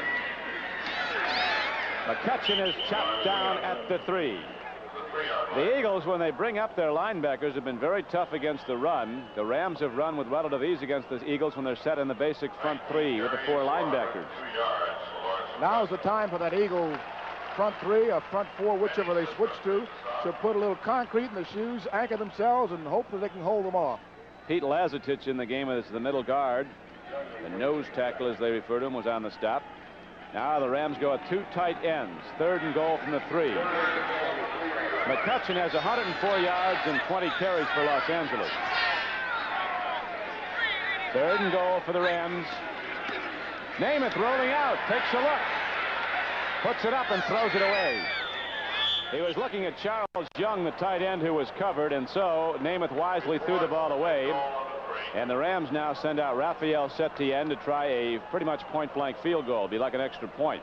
That's an unusual for Namath, a little roll to the outside. Once you do that, your defender gets past your blocker, you've had it. Mr. Tom went over, thumped him in the chest just for good luck. At Pittsburgh, Pennsylvania, the game of the day, the Raiders and the Steelers, and Oakland leading on 3 field goals, 9-0 in the third quarter. Errol Mann has kicked the 3 field goals for the Raiders in that game. Out of Denver in the third quarter, the Broncos are leading Buffalo 16-6. Nolan Cromwell will hold for the Rams, a rookie from Kansas. Setien hits the ball. It's good. He got it through. Looked like it might barely make it, and it just caught the upright inside and got through. And so the Los Angeles Rams annex their lead at 17-0.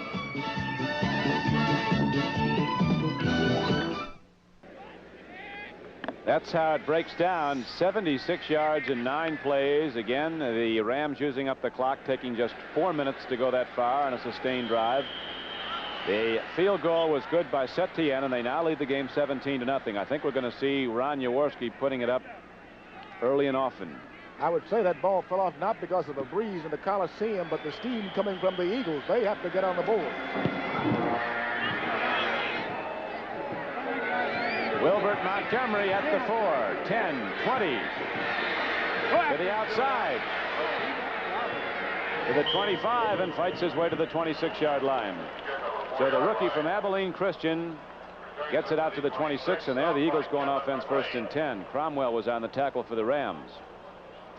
Next Saturday on the CBS Sports Spectacular, in addition to the World's Strongest Men competition, you'll be watching a great horse race, the Cup race, with some of the great animals in thoroughbred racing, including Forgo, 3-time Horse of the Year. The Super Bowl of Motocross, an event that was staged here at the Coliseum in Los Angeles, will also be part of next Saturday's CBS Sports Spectacular. First and 10. Bang. Jim Youngblood got all of the ball carriers. Sullivan, he came on a blitz, filled the gap, and put the hard hit on. Good play by Mr. Youngblood, and if he keeps playing like this, he might make the fans around here forget about Reynolds, because that was as fine a hit as you want to get in any game. In the second game in Toronto between the Yankees and the Blue Jays, the Yankees leading 1-0 in the 6th inning. If you weren't with us earlier, mind you that the Yankees were a 15-0 victor in the first game as they close on the American League Eastern title. Boston did win today in a rout to remain 2.5 back at this point.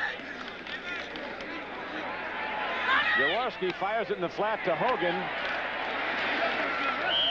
And the Rams close it down at the 25-yard line, resulting in actually a loss of a half yard on the play. Fred Dreyer ran the play down the defensive end on the right side, along with his contemporary on the left, Jack Youngblood. And so the Los Angeles Rams continue to control the game, possessing the ball with sustained offense when they have it, and shutting down the Eagle offense as we now have 3rd down and 11 coming up. The Rams have come up with in this game 55 plays. They've had possession of the ball to just 29 for the Eagles. Jaworski on 3rd and 11. Swings it out to Hogan. Youngblood trying to catch him and does. And the Eagles will have to punt it back. It was an attempted screen by the Philadelphia Eagles, and Jack Youngblood smelled this thing long before it developed. He was out there, matter of fact, beyond the offensive line. How he got there so quickly, I don't know. I'm sure the ball carrier didn't need it.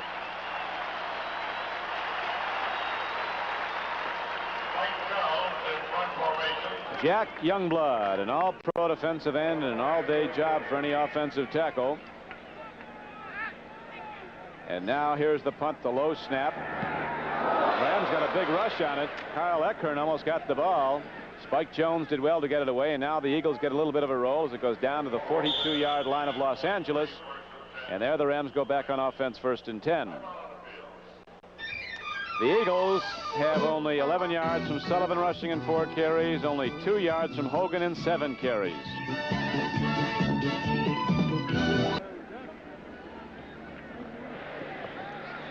The Rams break the huddle. We have 3:09 to play in the 3rd quarter.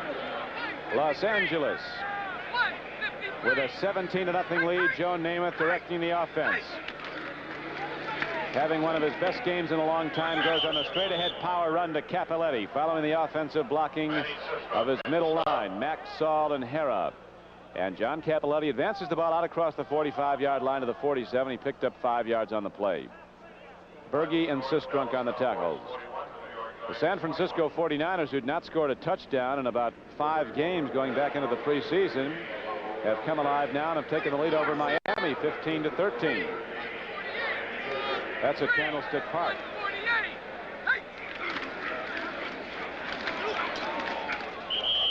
Cappelletti that time managed to get only about a yard as he advanced the ball out close. It's at Candlestick Park.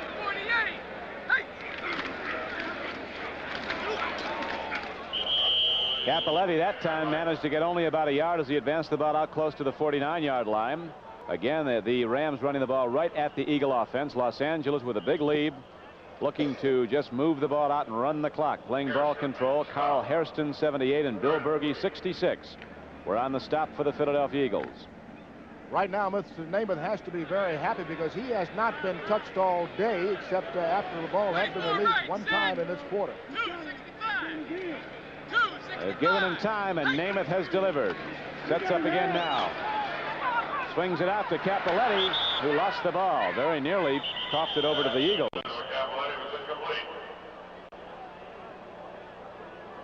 You'll see the pass blocking here illustrated for Joe Namath as John Williams sets up, and then Hera pulls back and picks off Bunting coming on a blitz as the Eagles are now starting to shoot their linebackers more. They've got to get more pressure on Namath. Namath seems to like it here in Los Angeles. He's been trying for about 4 years to get out here, and finally Mr. Rosenblum did something about it. He had a fierce campaign about 2 years ago trying to get to L.A. Glenn Walker hits one of his towering punts. Marshall signals for a fair catch, and he did well just to catch that ball. That's about as high as anybody hits him. Glenn Walker, the rookie from Southern California, so Marshall is forced into a fair catch, make it the 17 where he got the ball. Next week, you'll be seeing lots of football action in various parts of the country, including these Eagles against the Lions at Detroit. Green Bay plays the Vikings at Bloomington, Minnesota.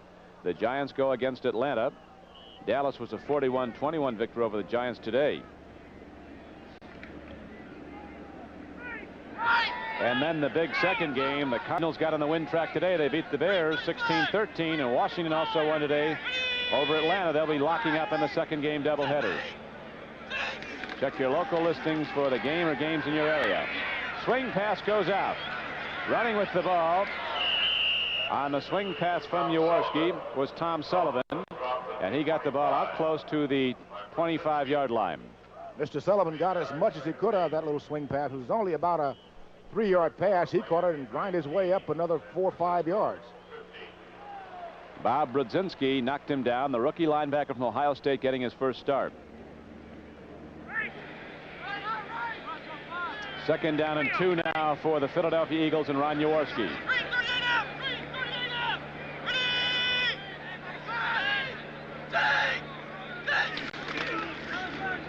Second back through is Hogan.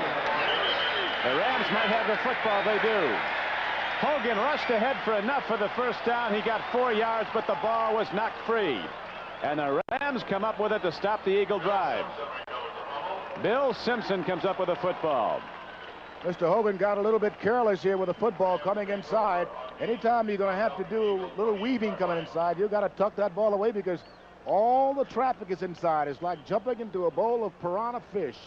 And it was Fred Dreyer, the defensive end on the right side, who stripped the ball from Hogan. Knocked it free, and the ball now goes back over to the Los Angeles Rams. 1st and 10 at the Eagle 28. Namath gives off. McCutcheon runs, and the Eagles shut it down. Carl Hairston playing the defensive front on the outside, one of the ends. They're switching the middle guards a lot. Tom started the game. Lazatich has been in there. As you see, McCutcheon was shaken up on the play. Charlie Johnson also playing for the Philadelphia Eagles. McCutcheon, who's over 100 yards rushing with the ball. We now have a timeout on the field, an injury timeout. And Wendell Tyler's going in for him. Looked like somebody dialed his number that time. We hope it is not serious. It appears as though there's something to the head. But he got sandwiched nicely here. The kind of defense that the Eagles must get in the closing minutes of the 3rd quarter, because they have to get back into the ballgame, and there is enough time. Only if they can get some offense generated, move the ball down the field either by the running attack or passing. Thus far, they have not done well in either department. So we have an injury time on the field. McCutcheon, who's having a spectacular day for the Rams. You can only hope it's not a serious injury. McCutcheon has gained 104 yards in 21 carries, being attended to. Next Saturday at 4:30, the CBS Sports Spectacular. The first week of the World's Strongest Men competition. They'll do everything from throwing truck tires to pulling buses, and looks like McCutcheon just got a bang on the leg. He appears to be all right, coming up under his own power. You'll see one of the major thoroughbred events, the Cup, one of the New York Racing Association's big events, including Horse of the Year Forgo contending, and also motocross racing next Saturday on the CBS Sports Spectacular. The Hollywood Hills loom in the background as the Los Angeles Rams, on a clear sunny day in Southern California, look to annex their 17-0 lead. 2nd down and 10 for Los Angeles. Namath is looking deep. He has all the time in the world. Jesse is open, and he is all the way down to the 8-yard line. Ron Jesse again comes over the middle to catch the ball. 21-yard gain on play. Looks like one of Joe's favors today, turning Jesse down inside in front of John Sanders. This time he just shields his body well, gets up into the air to make sure if the defender is near him that he cannot reach around to get the ball, which is why his feet left the ground. Good reception by the Rams.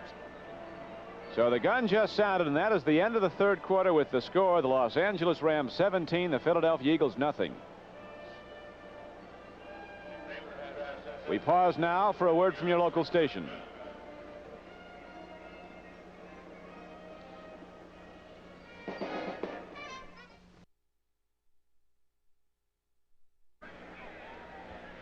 Lawrence McCutcheon, who's rushed for over 100 yards in this game and caught 1 touchdown pass, has come out now, banging up his left leg apparently.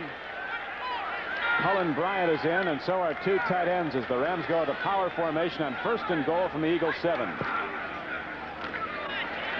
John Capoletti got only a yard. He was knocked down at the 6-yard line. Hairston came across, number 78. Also on the stop was linebacker Frank Lemaster, number 55. Lemaster, Totolo, Berge, and Bunning back the line for the Eagles. John Outlaw and Herman Edwards at the corners for Philadelphia.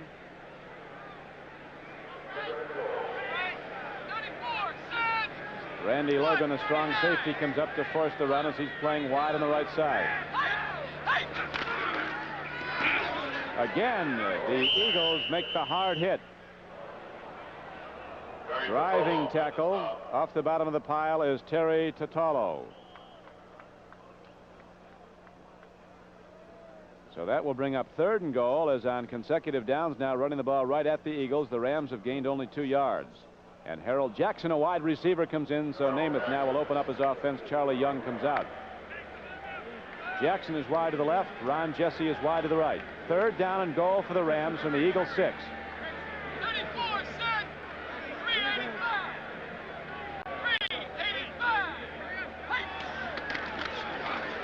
Timing pattern in the end zone. He had the young cornerback Herman Edwards backing up, looping it over the defense to Jackson. This is one of Joe Woolley's favorite patterns. At New York, he had 2 big, tall receivers outside, and he would loft the ball high in the air and allow them to jump to get it. We got a report from the bench that Lawrence McCutcheon, to all the McCutcheon fans and to the Los Angeles Rams, that he was just kicked in the calf muscle. Just a spasm, nothing serious. He should be all right. So now Rafael Setien will try the field goal. It's from the 13-yard line, a 23-yard attempt with rookie Nolan Cromwell holding.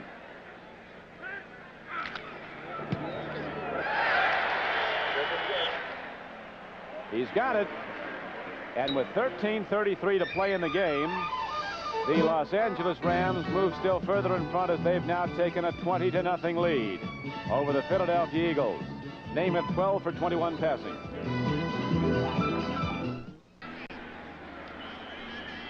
Rafael Setien, who just hit the field goal, now kicking off for Los Angeles, and again he drills it into the end zone.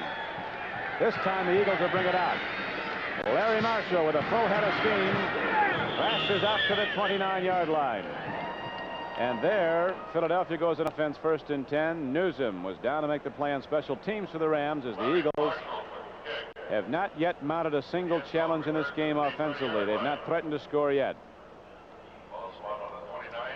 The Rams have controlled the ball 30 minutes to 15 minutes through the first 3 quarters. Now, the Eagles last year had problems on their offensive unit. They were unable to get an average of no more than an average of 11 points per ball game. Only one time during the whole season of 1976 that they were able to get 20 points. And in the National Football League, unless you shut teams out, you must score an average from 17 to 20 points to win ball games. The Eagles looking to up that offensive production. They scored only 19 touchdowns in 14 games last year. Larry Marshall, who was shaken up, appears to be all right. Jaworski with a gun pattern out to the flat, goes to Charlie Smith and makes the connection at the 36-yard line. Buffalo and the Broncos meeting up today at Denver. And Denver taking command of that game in the 3rd quarter, out in front 23-6. There was some question as to whether O.J. Simpson would play after sustaining an ankle injury last week in the loss to Miami. Miami's come back now to take the lead over San Francisco. Oakland continues to lead Pittsburgh 9-0. Pitch back goes. Running with the ball is Sullivan, and he is out across the 40 to the 42-yard line. Bill Simpson came up to make the tackle. Bob Greasy has just thrown another touchdown pass for the Dolphins as they've come from behind to take the lead over the San Francisco 49ers, 19-15, as that game is now in the 4th quarter.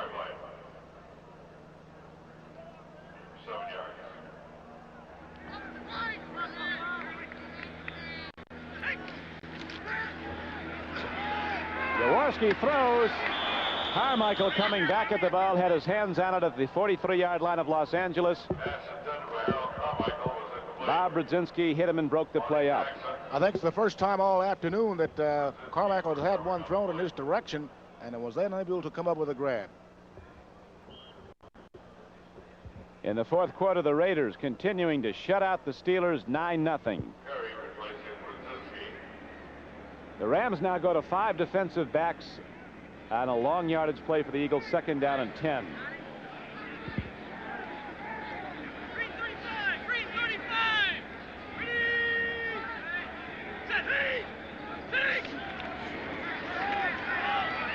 Jaworski gets it away and overthrows his man. Swinging out of the backfield, then turning out was Tom Sullivan, but he was guarded closely, and Jaworski had a little too much on it. And so again, the Eagles misfire and a passing down. Isaiah Robertson was covering the back, coming out Sullivan. In the 7th inning of the second game, the Yankees continue to lead Toronto 1-0 after the Yankees won the first game 15-0. Jaworski's now thrown the ball 18 times. He's completed 7 for 79 yards. He's been intercepted once.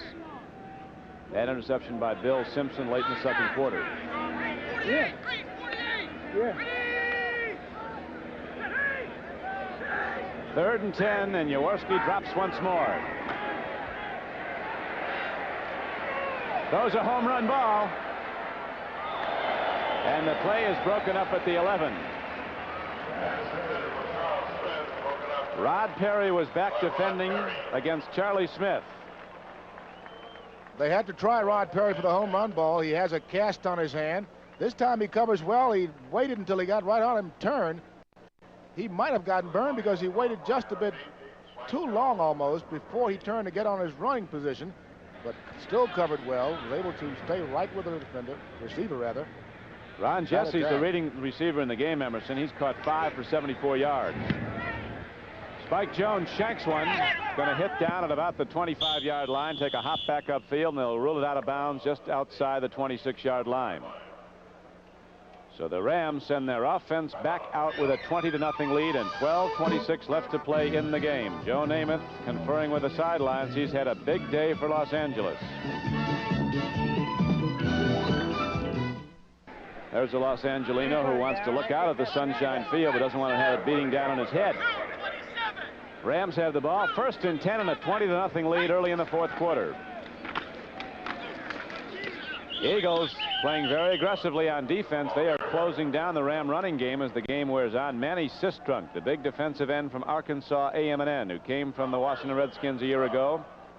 Number 79 was on the stop for Philadelphia, but the Rams really looking to control the game by running the clock now as they have the big lead 20-0. As the season progresses, you're going to hear a lot about this young Eagle defensive line and the linebacking corps. I think only time now will show the overall strength of this Eagle defense. On 2nd and 8, they go right back to the run and advance the ball out close to the 33-yard line. Joe Namath now content to go into a very patterned offense. The Rams are perhaps the most conservative team, or have been, throughout the seasons in recent years under Chuck Knox, but that conservative football has brought them 4 consecutive NFC Western titles. They run the ball 2/3 of the time. Now we have another score coming in from Pittsburgh. Wow, the Raiders opening up a 16-0 lead as Van Egan just ran 8 yards for a touchdown for the Raiders. McCutcheon runs again on 3rd down and 5. Eagles cut it down. Berge was on the stop along with Frank LeMaster, and the Philadelphia Eagles will get the ball back on a punt now with 11 minutes to go in the ball game. Emerson? Now you can see why Berge has voted All-Pro the last couple of years. He is Mr. Everything down at Philadelphia on that defensive unit, their leader. Sometimes a little bit too aggressive, overruns the plays when he tries to overcompensate for some other player, but a good one.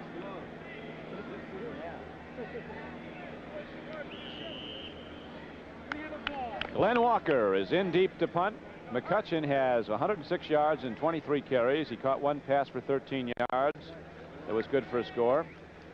Larry Marshall is back deep for the Eagles. Come on, Tony.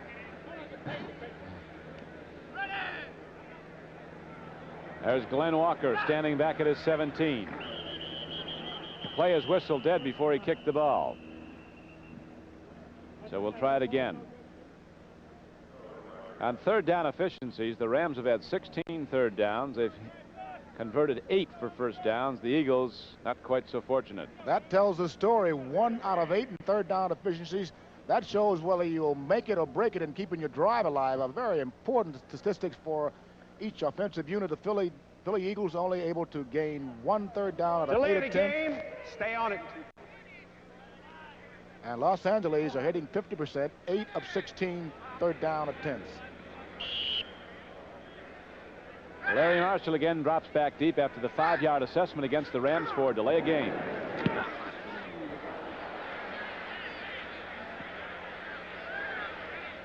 it takes a ram roll and goes all the way down to the 22-yard line. And again, Jaworski and the Eagle offense starts off in a hole. You wonder, Don, that whether he should have caught the ball there. The ball had bounced around the 30. He selected to let it roll. Loses another 12, 9, 10, 12 yards. Starting next Saturday on the CBS Sports Spectacular, the first of 10 weeks of competition among the world's strongest men. A top thoroughbred feature from New York's Aqueduct Racetrack, the Cup Race, and then motorcycle racing, the Super Bowl of motocross, an event staged here at the Los Angeles Coliseum. That's next Saturday at 4:30 on the CBS Sports Spectacular. Jaworski throws in the flat. Carmichael with a one-hand grab. Like a big racehorse, he moves the ball out across the 20-yard line and really ended up gaining little or no yardage. Monty Jackson was on the play to stop him along with Cody Jones. With that pass reception, Harold Carmichael has now caught at least one pass in 66 consecutive games. Longest among active receivers. The NFL record is 105, held by Dan Abramowitz. Carmichael went out of bounds. That stopped the clock with 10:08 to play in the game. It's second down and 11. Jaworski throws hard, and Carmichael gets his second reception of the day. This one good for 12 yards and a first down. Jim Youngblood back in zone coverage makes the stop as Dick Vermeil looks on. Pacing the sideline, one of his assistants, John Rowland, is with him. The Eagles have a pretty sound offensive line. They've improved that a great deal. Dwayne Putnam coaching those offensive linemen. And there's Chuck Knox, now in his 5th season as head coach of the Rams. There's a lot of speculation he might be leaving here to go to Detroit after last season, but recently signed a new long-term contract with the Rams. Jaworski throws and threw it away and very nearly intercepted as the Los Angeles Rams doing a nice job getting back in zone coverage. They got that field hemmed off on every side. Yes, they do, but there's a more important battle going on right here. The Eagles are forced to throw the football right now, so the Ram defensive line knows that, and all they want to do is come off that football. It's a great day for a pass rusher because he has one thing on his mind: get to the passer, and it's a difficult task on the offensive line because they know they're going to throw the ball. They know that the defensive line knows, and it's a hard job for that Philly front four. Second down and 10 for Jaworski and the Eagle offense. Got men running over the middle. Got to hurry, gets it away. Ball was caught by Hogan. Ended up losing yards, but he certainly gets an A for effort. As Jaworski triggered the ball, and Rams were all over. The Rams are just right where the football comes. Watch this football. The Rams are stunning. As you can see, Youngblood coming inside. He gets decked. And finally, the clinching blow here by Brooks. I think he should have eaten the ball. One of the current assistant coaches with the Philadelphia Eagles, Marion Campbell, formerly played for the Rams. As you know, the Eagle fans remember him playing for the Eagles. He was a Pro Bowl player in their championship season in 1960. He used to coach the defensive front four, the fearsome foursome. Deacon Jones, Merlin Olsen, Roger Brown out here. Somebody asked him how you coach guys that good. He said, all you do is rattle the cage before the game. That's all you needed. And let go of the mongoose. Whoa, very nearly intercepted at the 47-yard line. This is what I was talking about earlier. The Los Angeles Rams know that the Eagles have to throw the football. They now have to think about one thing, and that one thing is pass defense. And thus far, the Rams have done well. The Rams have completely contained the Philadelphia running game, forcing Jaworski into long yardage situations. Sullivan's only gained 11 yards in 4 carries. Hogan has only barely more than that, only about 12 yards. Billy Waddy and Cullen Bryant are back deep now for Los Angeles. Spike Jones going to run with the ball, hits it on the run, and really hits it. What a shot. And despite the valiant efforts of Vince Papale, who tried to down it, the ball goes to the end zone for a touchback. It'll come out 1st and 10 for Los Angeles. Now we have a timeout signal for on the field as the Los Angeles Rams, coming off an upset loss last week at Atlanta, are in command of this game 20-0.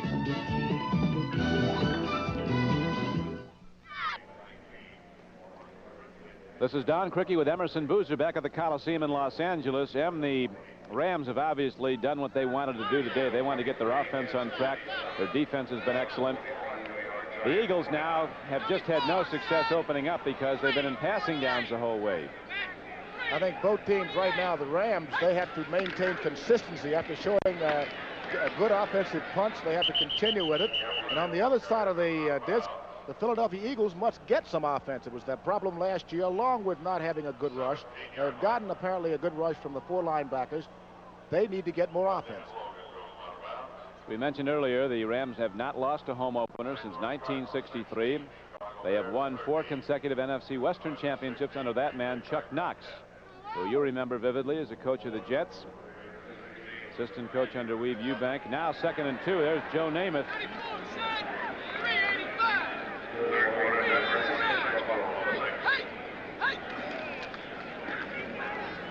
Handoff goes. John Capelletti turns upfield and is knocked down as he crosses the 20-yard line, gets out to the 22. Capelletti looking to turn it back in to stay in bounds. Ehlers and Berge were the men who knocked him down for Philadelphia. The Eagles have a lot of free agents. 2 of them started in their defensive backfield the outset of today. Herman Edwards and Eric Johnson, who was shaken up. They ran 110 free agents through their training camp. Looked at a lot of people and found some real good ones, some real bargains coming as free agents. As Dick Vermeil says, he'd rather have an inexperienced player out there with ability than an experienced player without ability, because you're going to grow with the basic talent. The ability's there. Here's Namath, who's not been sacked yet, gets the ball away. And Lawrence McCutcheon loses the handle as he tries to turn upfield. That stops the clock with 7:23 to play in the game. And now the Eagles are going to get it back as it's 4th down coming up. So Joe Namath now really pretty much content to get that clock run down if he can do it, as Martin Mitchell, a rookie from Tulane, and Larry Marshall drop back as twin safeties for Philadelphia. The Eagles still have time, and where your scores have to come from is either your special team or you hit the home run pass right away with hope of getting back to the ball. And if done well, you can come back. The ball goes out of bounds, didn't carry too deep. Glenn Walker's punt off the side of his foot somewhat, and the ball will be spotted down about the 48-yard line of the Eagles, and there Philadelphia goes on offense 1st and 10. We might call that a break for the Philadelphia Eagles, having now to travel only about 52, 53 yards for a possible touchdown. So they must try to capitalize on the turnover here on a bad punt. The punt only carried 30 yards. That earlier punt by Spike Jones off the run was good for 68 yards. One to carry it into the end zone.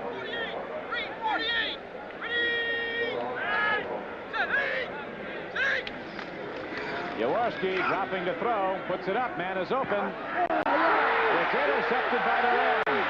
The ball is picked up by Bob Brzezinski, the rookie from Ohio State. He brings it back to the Philadelphia 32.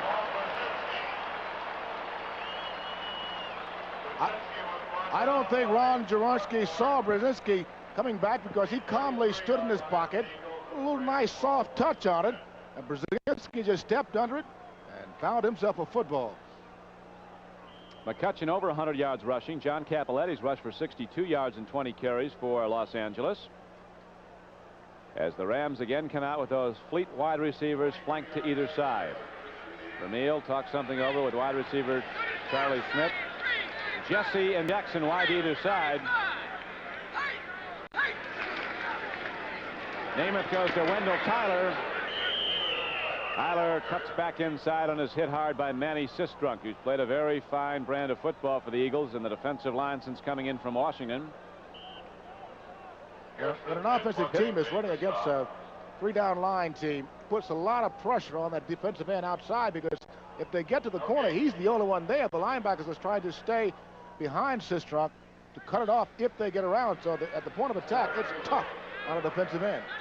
2nd down and 10 now. Rod Phillips is in the game for Los Angeles along with Wendell Tyler. Chuck Knox afforded the luxury of pulling his starting running backs. There's Rob Phillips, gets the ball down close to the 28-yard line. Pittsburgh is finally on the board at Three Rivers Stadium in Pittsburgh. Terry Bradshaw just threw to tight end Benny Cunningham for 43 yards and a touchdown, but Oakland in command of the game, as you see, 16-7.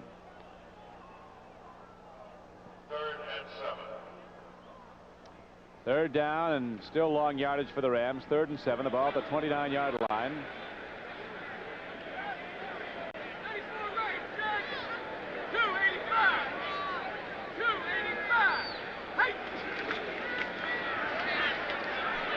Namath puts it up wide open.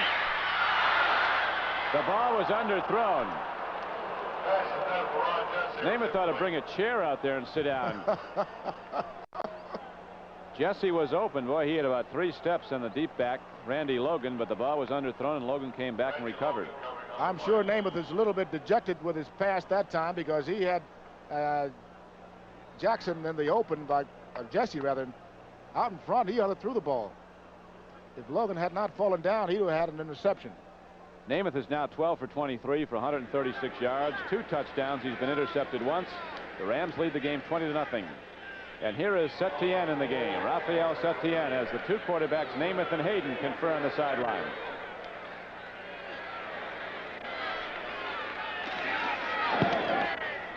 Not going to get there. Be a touchback, and the Eagles will take it over at their 20.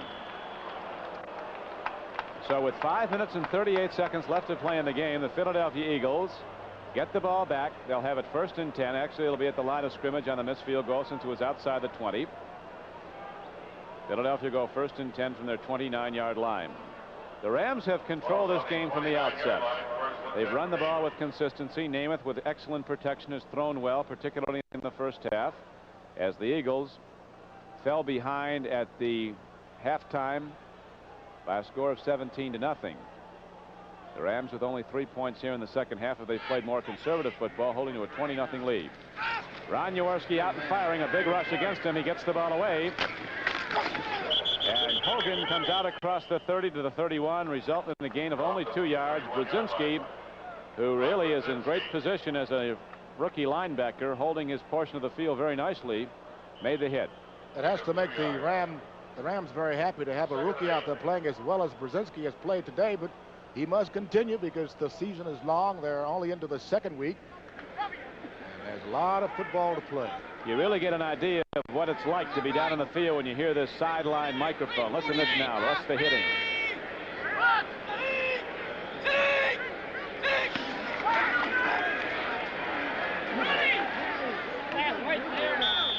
Over the middle, the antenna receiver was Carmichael, and Monty Jackson, who's a lot shorter but every bit as talented, stays right with him, goes way up in the air and breaks it up.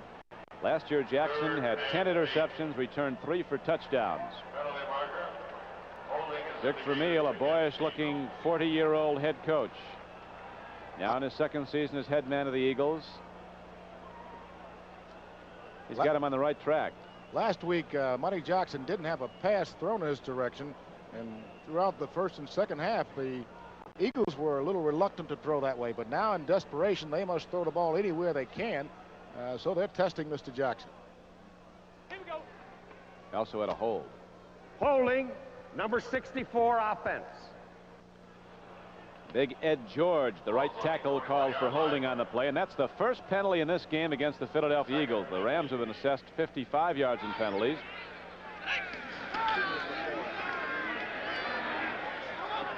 Again, Jaworski throws up the middle, and again it's overthrown. This time he was trying to get it over the middle to his tight end. So that brings up 3rd down and long yardage now for the Philadelphia Eagles. Calling the plays from the sideline, it looks like him, with hand signals. Yes, both clubs, Dick Vermeil along with Chuck Knox, they like to control their quarterbacks. And I'd say at this point, Vermeil has to turn loose late in the ball game because I think a quarterback sees a little bit more once he's into the action. That's the way the coaches are doing it, so they'll stay with it. 3rd and 18, I'm pretty sure the signals let it go, baby. Which he does. It's caught. But Hogan is cut down short of a 1st down at the 28-yard line. Bob Brzezinski again comes up as Hogan caught the ball, and as he's looking to turn upfield to get the 1st down yardage, he was knocked down a yard short of it.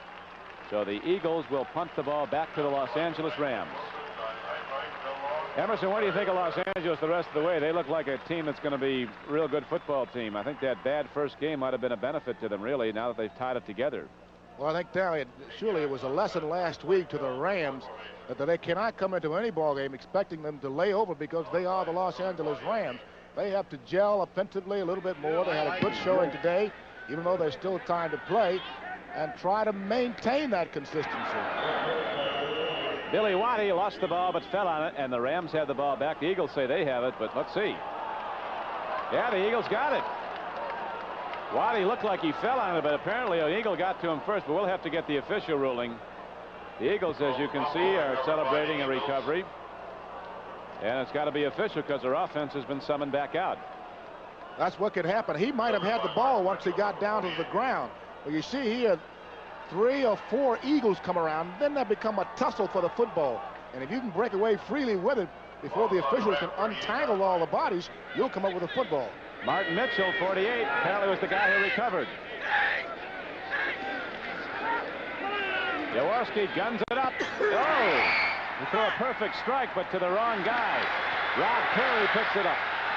And here come the Los Angeles Rams right back down the field as the ball was picked off again, the 3rd interception. Monty Jackson got the interception, a man who had 10 last year. I'm surprised the Eagles went in that direction. Monty Jackson led the Rams last year with 10 interceptions. Last week against the Falcons, they didn't throw in this direction at all. Today, he picks up his first interception for the 1977 season.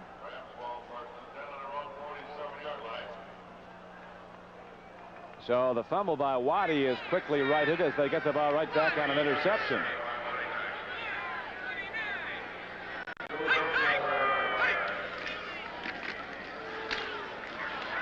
Rod Perry breaks into open field and runs ahead for 13 yards and a first down all the way down to the 40-yard line of Philadelphia. Rod Phillips got the call.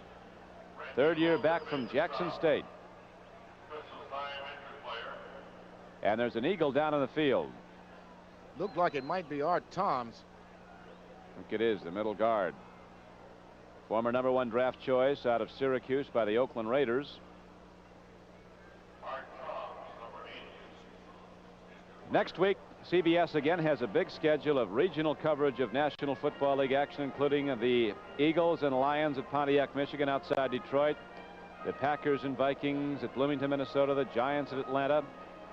Other parts of the country you'll be seeing other games, including New Orleans at Chicago, Tampa Bay at Dallas, San Francisco at Los Angeles, and then the big doubleheader game, the Cardinals and the Redskins at RFK Stadium in Washington.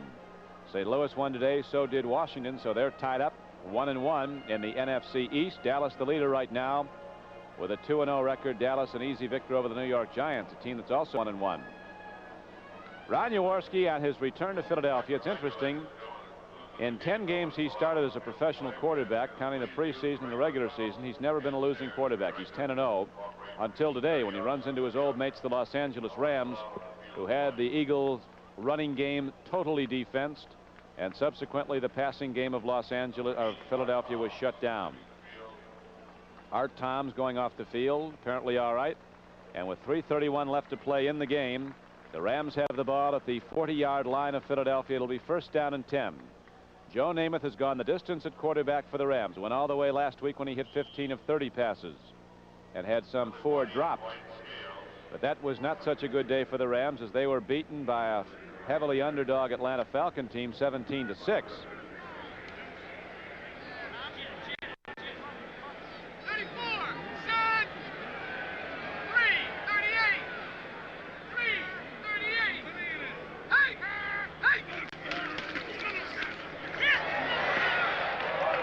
Rams go straight to the run. Rod Phillips gets the call, running straight ahead. Excellent zone blocking by the Los Angeles Ram offensive front. The big lineman just firing out at whatever shirt is across from him. Nothing fancy.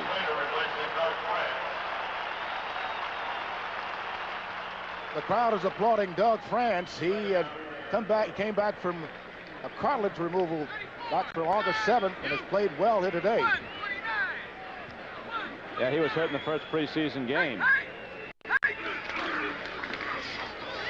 Great football. Namath falling on it, and they hate to see Namath going to the ground with big people jumping on him.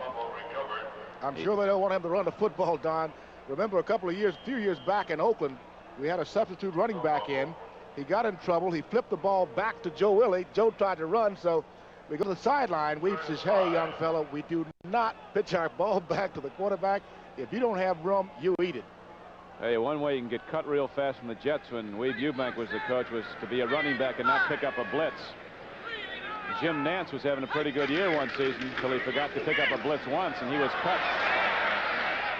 Rod Phillips working hard as he gets the ball down to the 31. It'll be just short of a first down. With Joe Willie at quarterback for the New York Jets, that was priority number one. If you could not block for the passer, you could not play. Herman Edwards made the tackle. The Rams will go for it, very obviously, with a command of the game, 20-0. And fourth and less than a yard to go. Here comes big Charlie Young in the game. Don, this marks Joe Namath's first game here as a Los Angeles Ram. I think the first time that he's played in the Coliseum. We were here as a Jet team a few years ago to play. Joe was hurt. He got a standing ovation. He had a cast on his right hand. Could not play. And they applauded. Now we have 2 minutes left to go in the game. We have an official timeout on the field as the Rams are going to go to their first win of the year.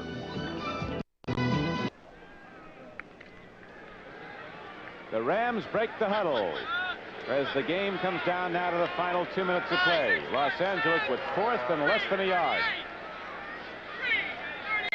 Rams lead 20-0. Straight ahead power run by Rod Phillips carries Los Angeles to a first down at the 28-yard line. And most importantly for Joe Namath and the Ram offense right now, they're running the clock. They have had command of this game, have dominated possession of the ball, moved out to a 17-0 halftime lead. That lead now up to 20-0. New wide receivers, Dwight Scales is in the game wide to the right.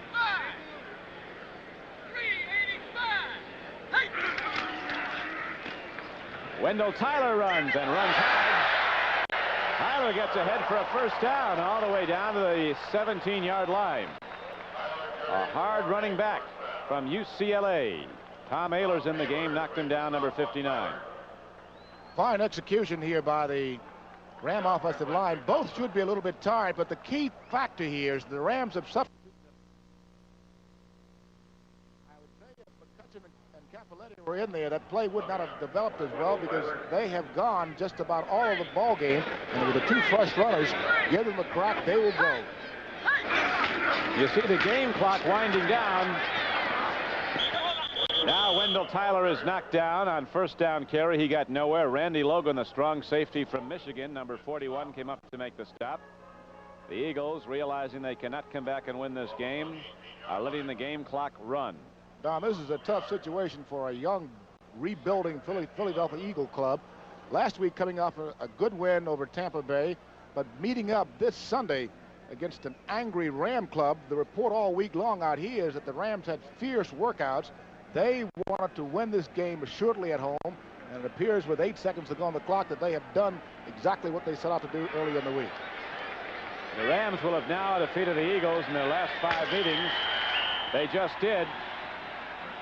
The Los Angeles Rams, who are looking for a big win and needed one very badly, certainly got it today as they come off an upset loss in their opening game of the season and behind excellent defense in the right arm of Joe Namath and some superior offensive line blocking. The Rams beat the Philadelphia Eagles in a shutout 20-0 as the Eagles get set to go to Detroit and the Rams go to San Francisco. We'll be back to update all the action around the National Football League in a moment.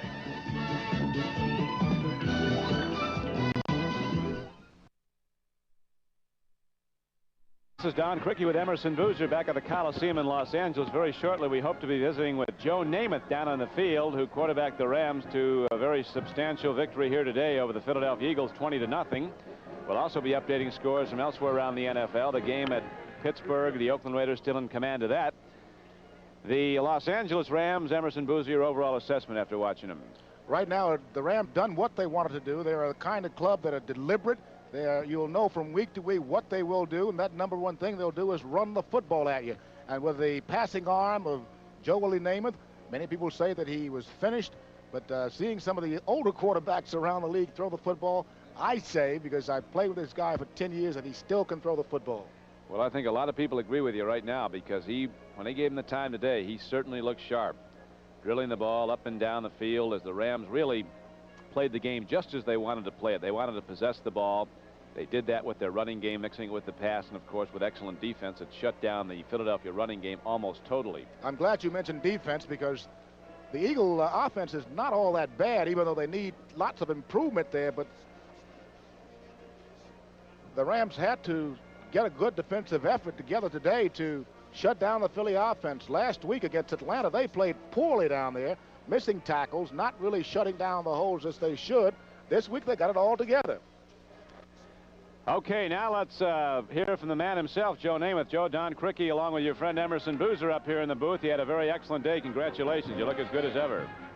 Well, thank you. We did have a good day for a change. Most of the game, though, was dictated by our defense. Offensively, we got off to a pretty good start and got some points on the board. But offensively, we did get a bit complacent in the second half because the defense was doing so well, and we got a bit more conservative. But we're sure happy with the win. Joe, I think you should have your defense, or your offense rather, take a break next week because they played basically all of the football game. You threw as well as I've seen you throw in your career, and the word is give Joe Namath protection. He will burn you. We're throwing okay early, but I got conservative in the latter part of the throwing and started trying to not make a mistake, and that was the big problem with the throwing later. But the defense did the job, and here's Freddie. Freddie can tell you about the defense and the stunts that we did to use today. Freddie, tell him about the defense. Okay, right now? Yeah. Well, we didn't give them any points. We played very well. And how do I look, by the way?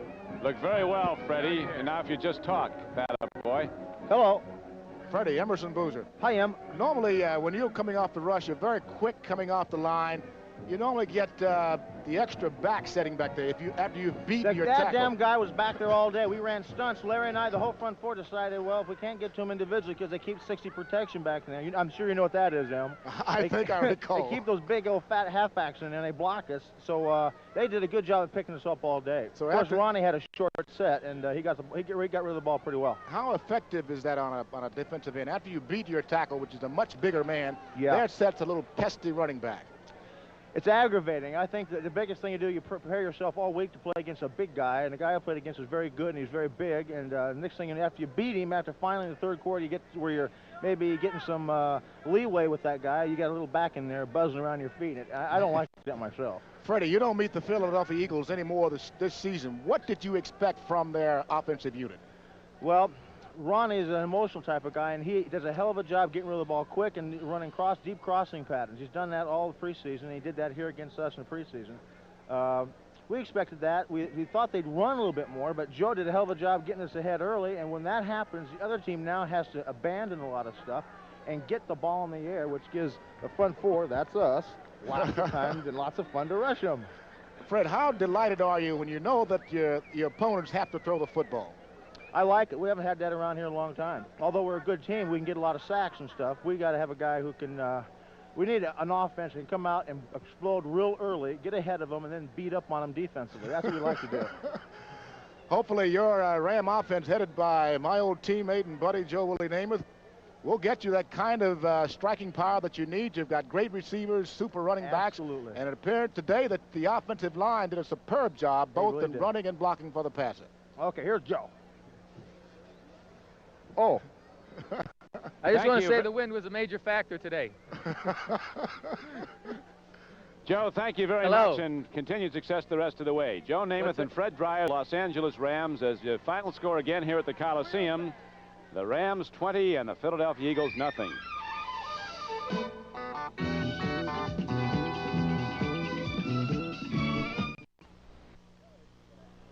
The skyline of downtown Los Angeles. Far in the distance, off from the Coliseum, where the Rams won today 20-0. Of course, this is the second weekend of play in the NFL's 1977 season. And we're going to look at now some of the other finals. The Washington Redskins had a hard time of it against the Atlanta Falcons, a much improved team under rookie coach Lehman Bennett. But the Redskins prevailed 10-6, and you'll see them next week as the doubleheader game on CBS against the St. Louis Cardinals. Detroit went out to an early lead, held on to beat New Orleans 23-19. That, of course, the Lions, the next week opponent of the Philadelphia Eagles. The Baltimore Colts went to Giants Stadium in New Jersey, a big favorite to beat the Jets. The Jets held in, but not enough. Baltimore winning its second straight game by the 20-12 score. Cincinnati opened up today after an upset loss to Cleveland the first week. The Bengals routing the Seattle Seahawks 42-20. A big final in from St. Louis. The Cardinals coming off a very disappointing 7-0 loss last week at Denver. Got a lead on the Chicago Bears and then held on to beat Chicago 16-13. Dallas opening up. Dorsett with his biggest run as a Cowboy so far, 34 yards for a touchdown, as Dallas had a lot of points on the board today, beating the Giants 41-21. Two defensive starters in the Giant front four were out of that game, George Martin and John Mendenhall. The Houston Oilers, apparently back on track under Bum Phillips after an offseason a year ago, have now won their second game. After shutting out the Jets a week ago, they go to Green Bay, Wisconsin, and beat the Packers 16-10 in what was, we're told, a very tough physical football game. The Packers now 1-1 through 2 weeks of play. This is an unusual series in the AFC's Western Division. The last 7 times these two teams have played, San Diego and Kansas City, the visiting team has won. It happened again today at Kansas City's Arrowhead Stadium. San Diego winning 23-7. In the fourth quarter, the Denver Broncos are en route to their second win of the season, as they are out in front of the Buffalo Bills 23-6 in the fourth quarter. They'll be 2-0 after today's play. The final has come down from Candlestick Park in San Francisco.